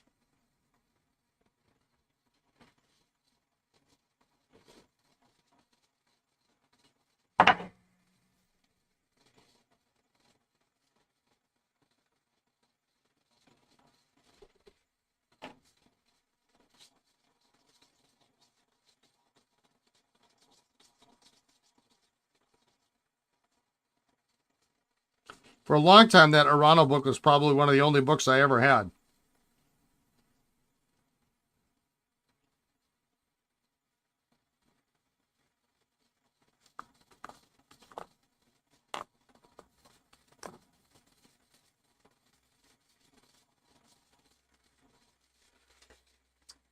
Dump that in there. As long as you're not paying $100, if you can get it for 20, 25 bucks, whatever the going rate is. I don't know what it is in Australia. It's definitely worth getting. I mean, it's hardcover. It's nice. Nice pictures in the second, and it depends. Now, the second edition is better than the first edition.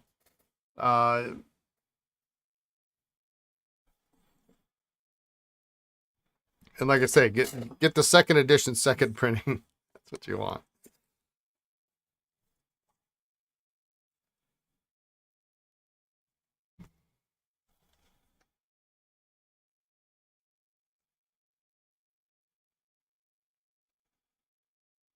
I had to laugh when I told him about the fact that he sort of omitted my name from the book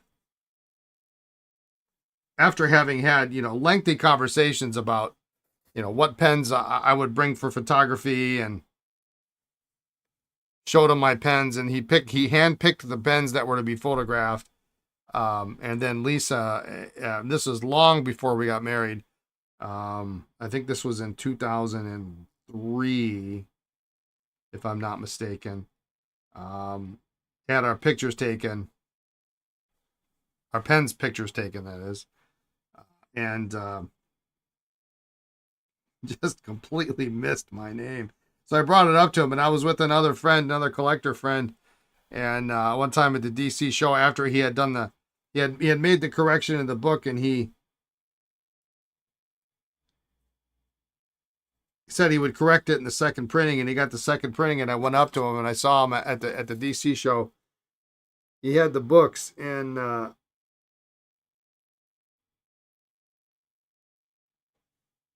he said, "Yeah, I got it fixed." And then he wanted to charge me for the book, and my friend gave him like the 10th degree.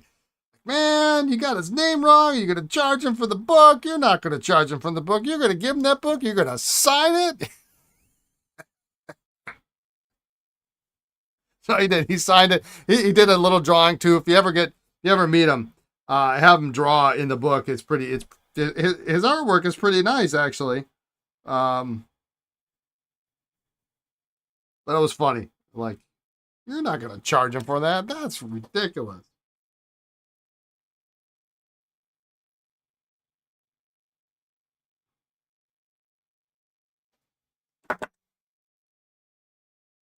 Well, this nib is rough. It's got scratches on it. It's got scratches on top of scratches.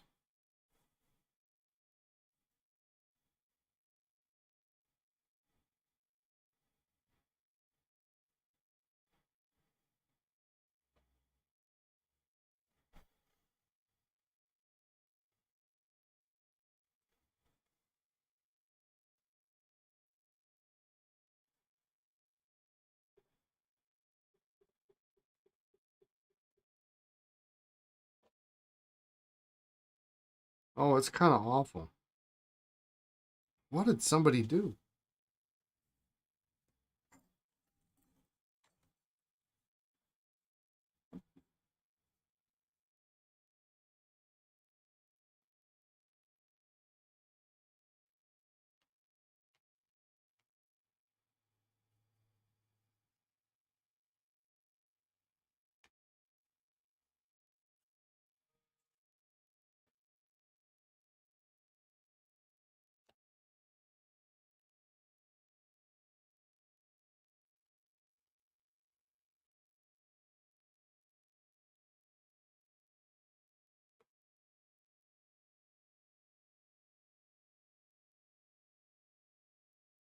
Not usually a good idea to take a micro mesh pad to a gold nib, but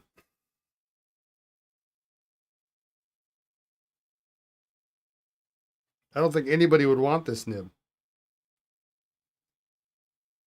without some assistance.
It's just kind of ugly.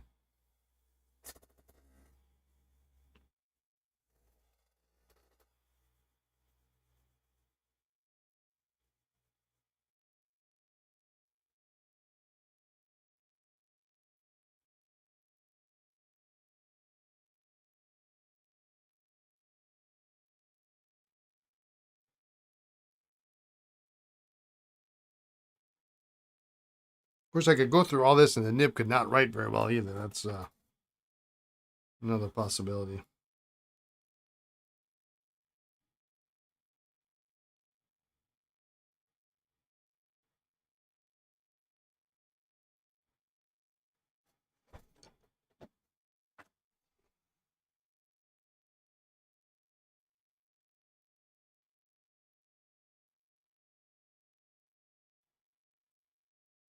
Boy, it's something, huh?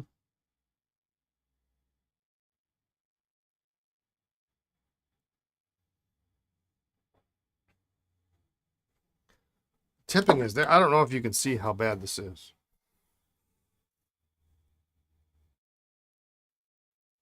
Well, I'll give you an idea of the bottom side of it.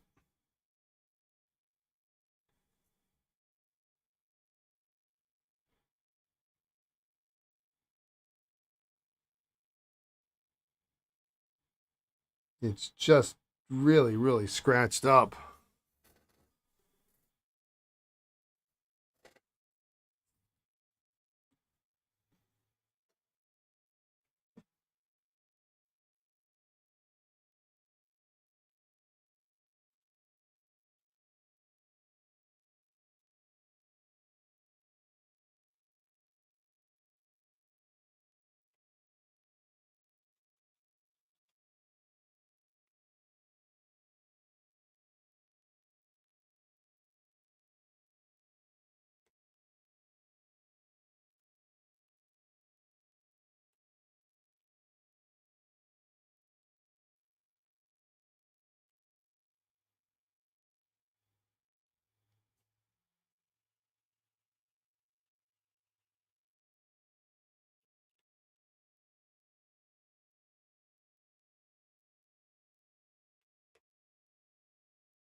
course, I should mention that Paul Arano and I, we're all friends, so it was all meant in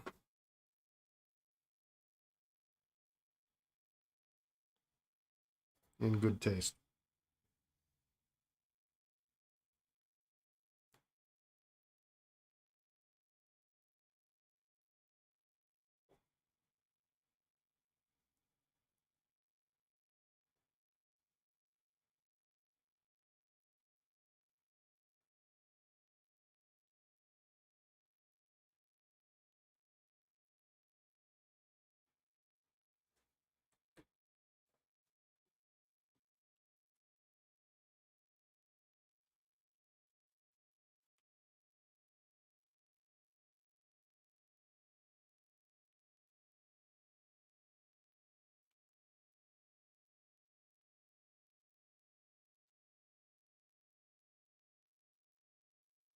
Curious to what ever happened to this nib. I mean, the rest of the pen's okay. It looks like it was like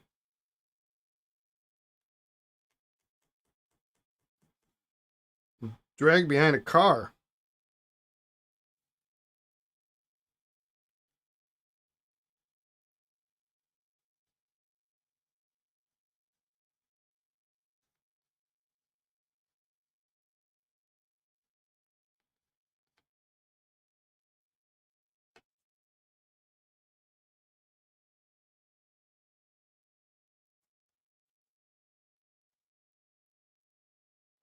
Yeah, Grand Poobah.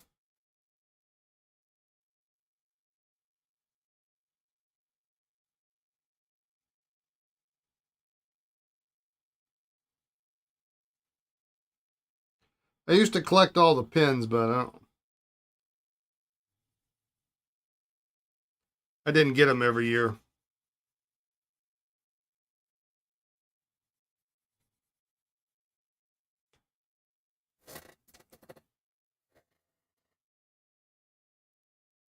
I got the first couple for sure.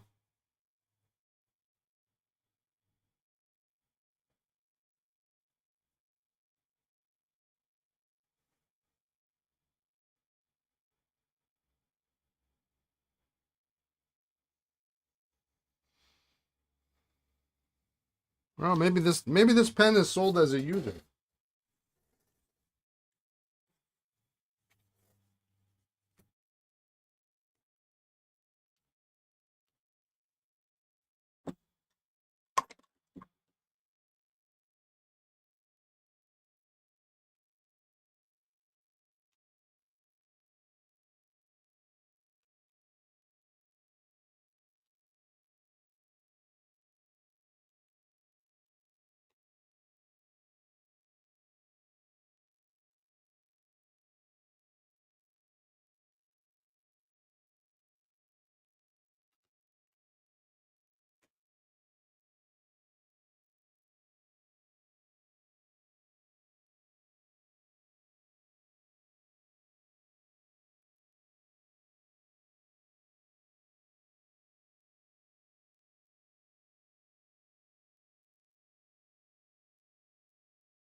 All right, we'll see how it writes. It looks better.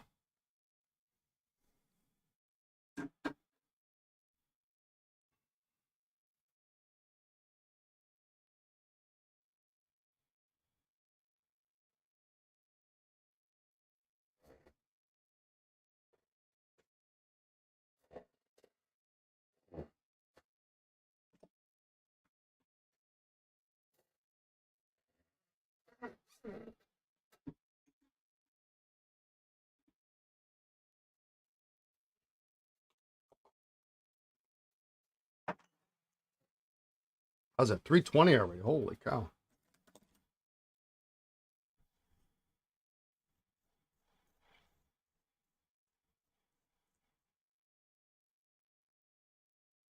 Still coming off.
Let's drop this in Dr. G's and see what happens. It's just pretty heavily caked. I've been using this more for cleaning ink and stuff than I have been for blackening hard rubber.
Generally speaking, I hate these later Waterman caps.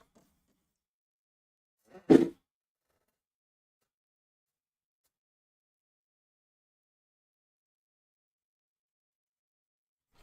usually super rough.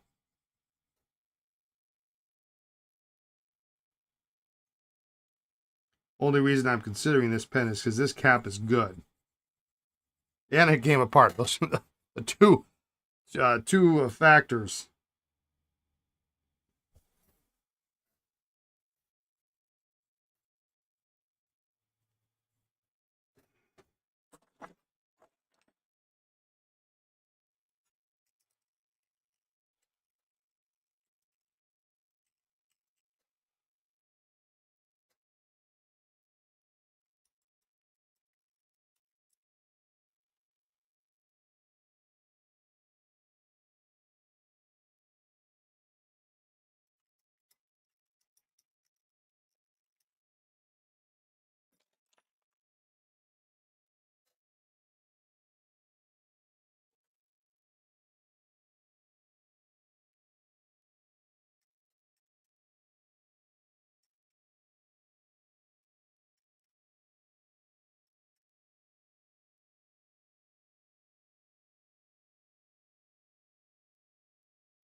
I got a feeling this is a really dirty cap.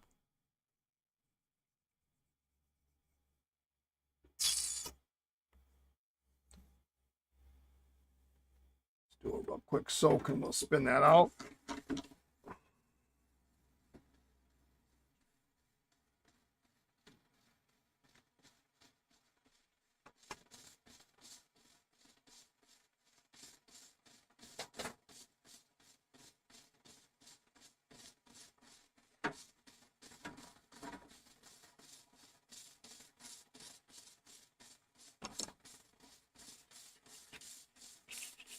Sometimes the ink never ends, yeah.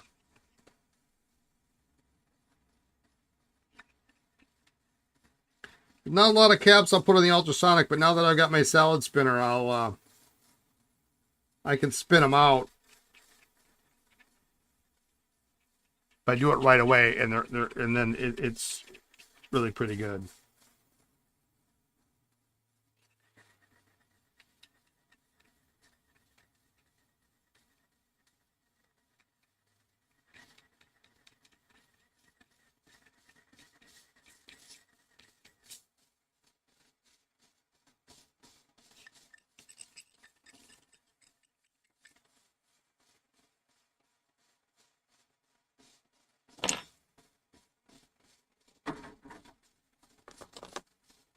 We'll deal with those later.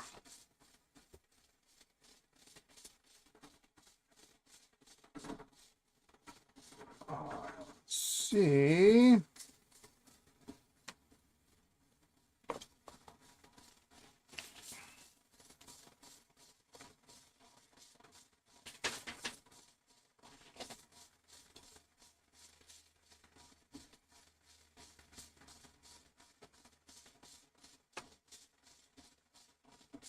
Yeah, you can go through a whole lot of Q-tips. Which is not always great.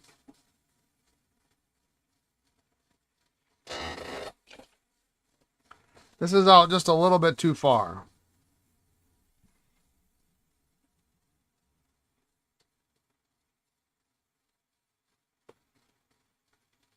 Sometimes you can tell where the correct spot is, and you can kind of see it right about there. If it went in that much more, it would be right, but it's just too far out. So we'll see if the soak is enough to allow me to push it in place.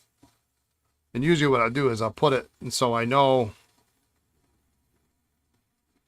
there's a gap there, and that's how far in I want it to go.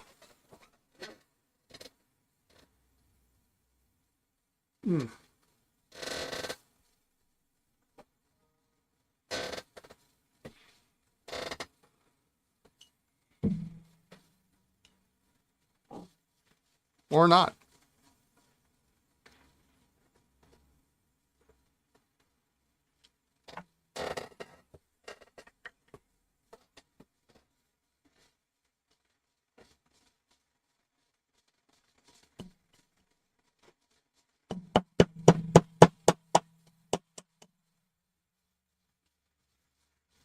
And this is a must-have too. If you're using a knockout block, get yourself this a hollow punch.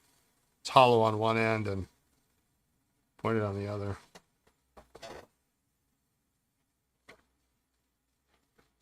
Schaefer's, Eversharps, anything with the breather tube.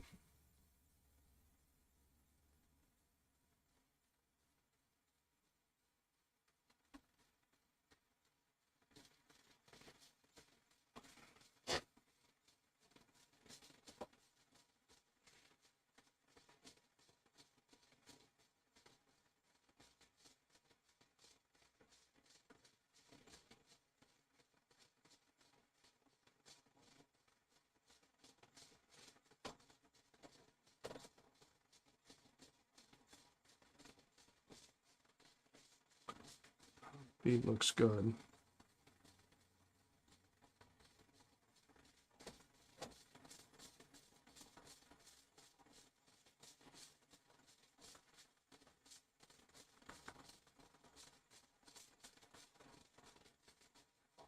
And sometimes it's a matter of somebody took the pen apart and put it back in, but they didn't either warm up the section or they didn't rotate it around to find the sweet spot.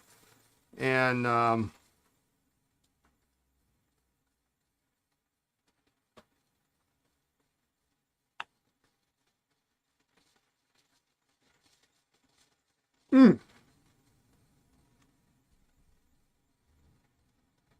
that's as far as it goes in. Boy, that's weird. Okay, well, at least now we know.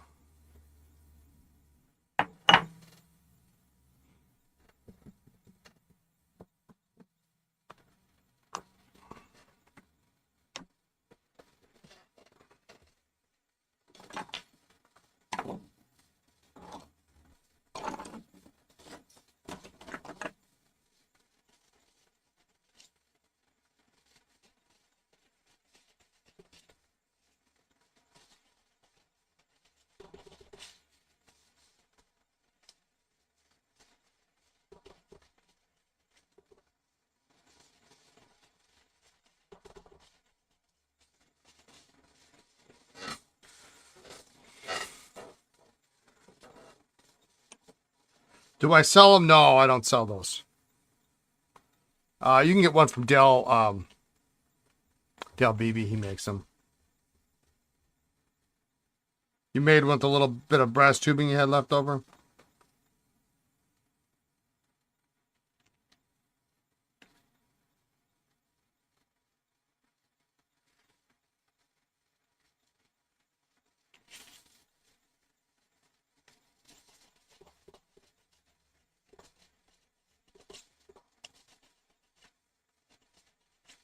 Yeah, I suppose if you got a lathe or something, or a drill press, you could just take a piece of tubing and then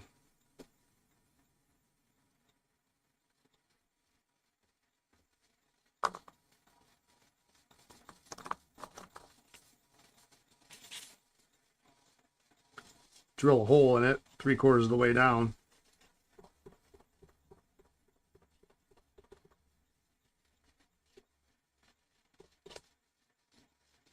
If I had a lathe, I could do that now, couldn't I? All right.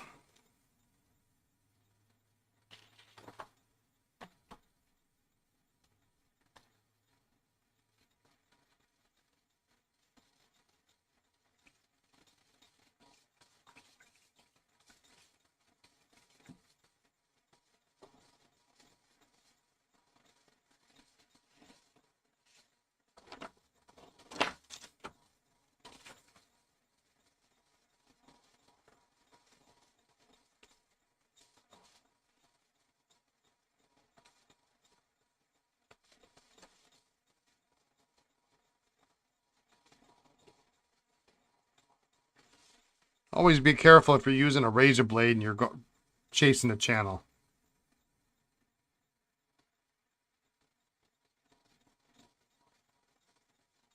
The scar is gone, but I can still see it. I have a I have a scar here from trying to open a channel on a Stipula Passaporto once. My most favorite hated pen.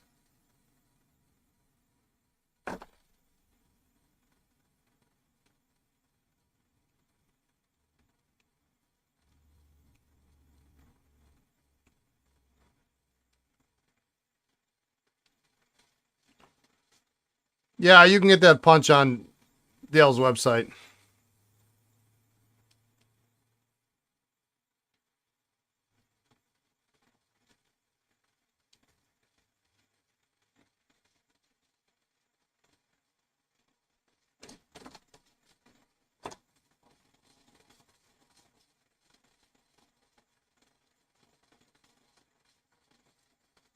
Pen 1, Brian 0. Yeah, I was not happy. I mean, there literally was no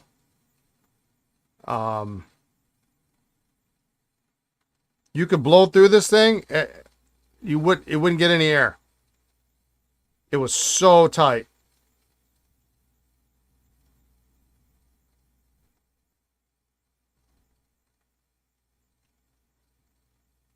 It was the worst thing I'd ever seen.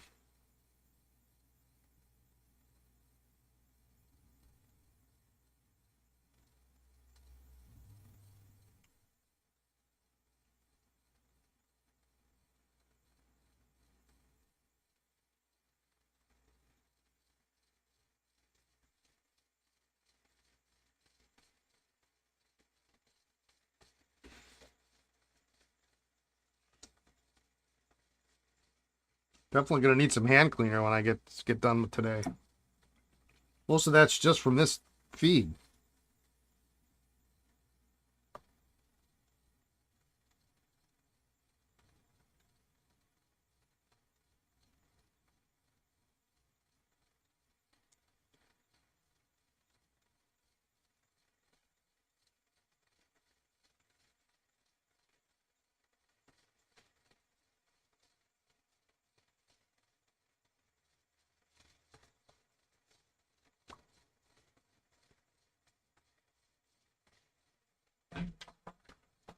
I got a feeling this tube is clogged too, so we're gonna have to heat this up and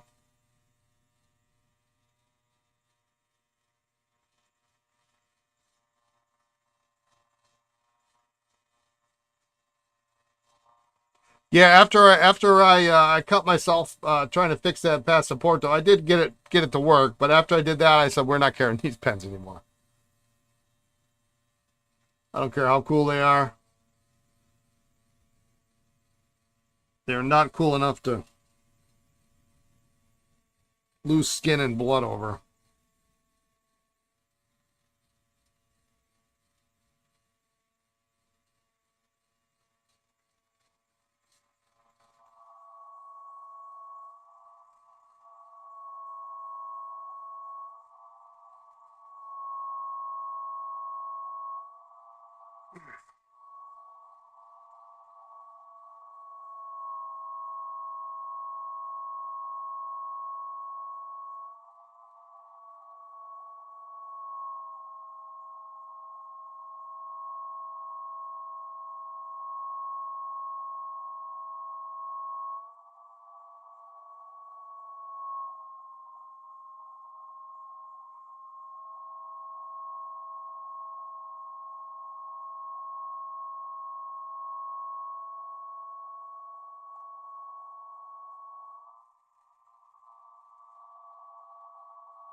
I'll be right back. I gotta clean something up.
All right.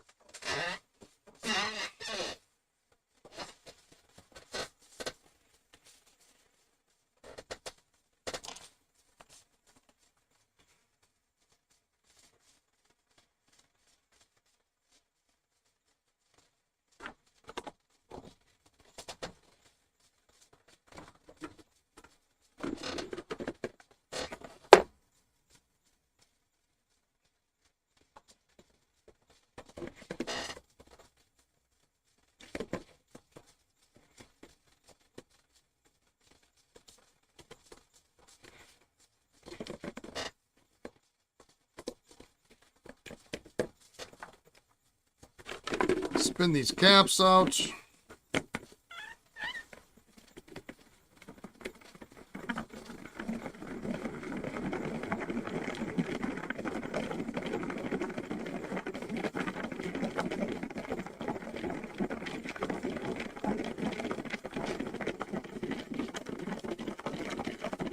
It's hard to do without a handle, but it's doable. My finger slips around on the thing. I wonder if I put a little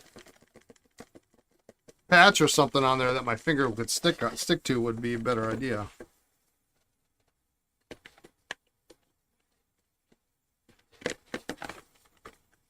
Or, you know, just get another one.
Yeah, still does a pretty good job.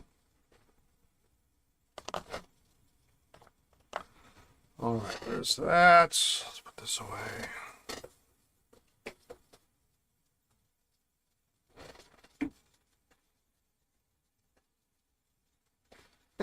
I literally put, this is pen flush, and I put that feed in. It was clear 30 seconds ago. I can't see through it. So we're going to let that soak. I got these first 3 pens soaking. I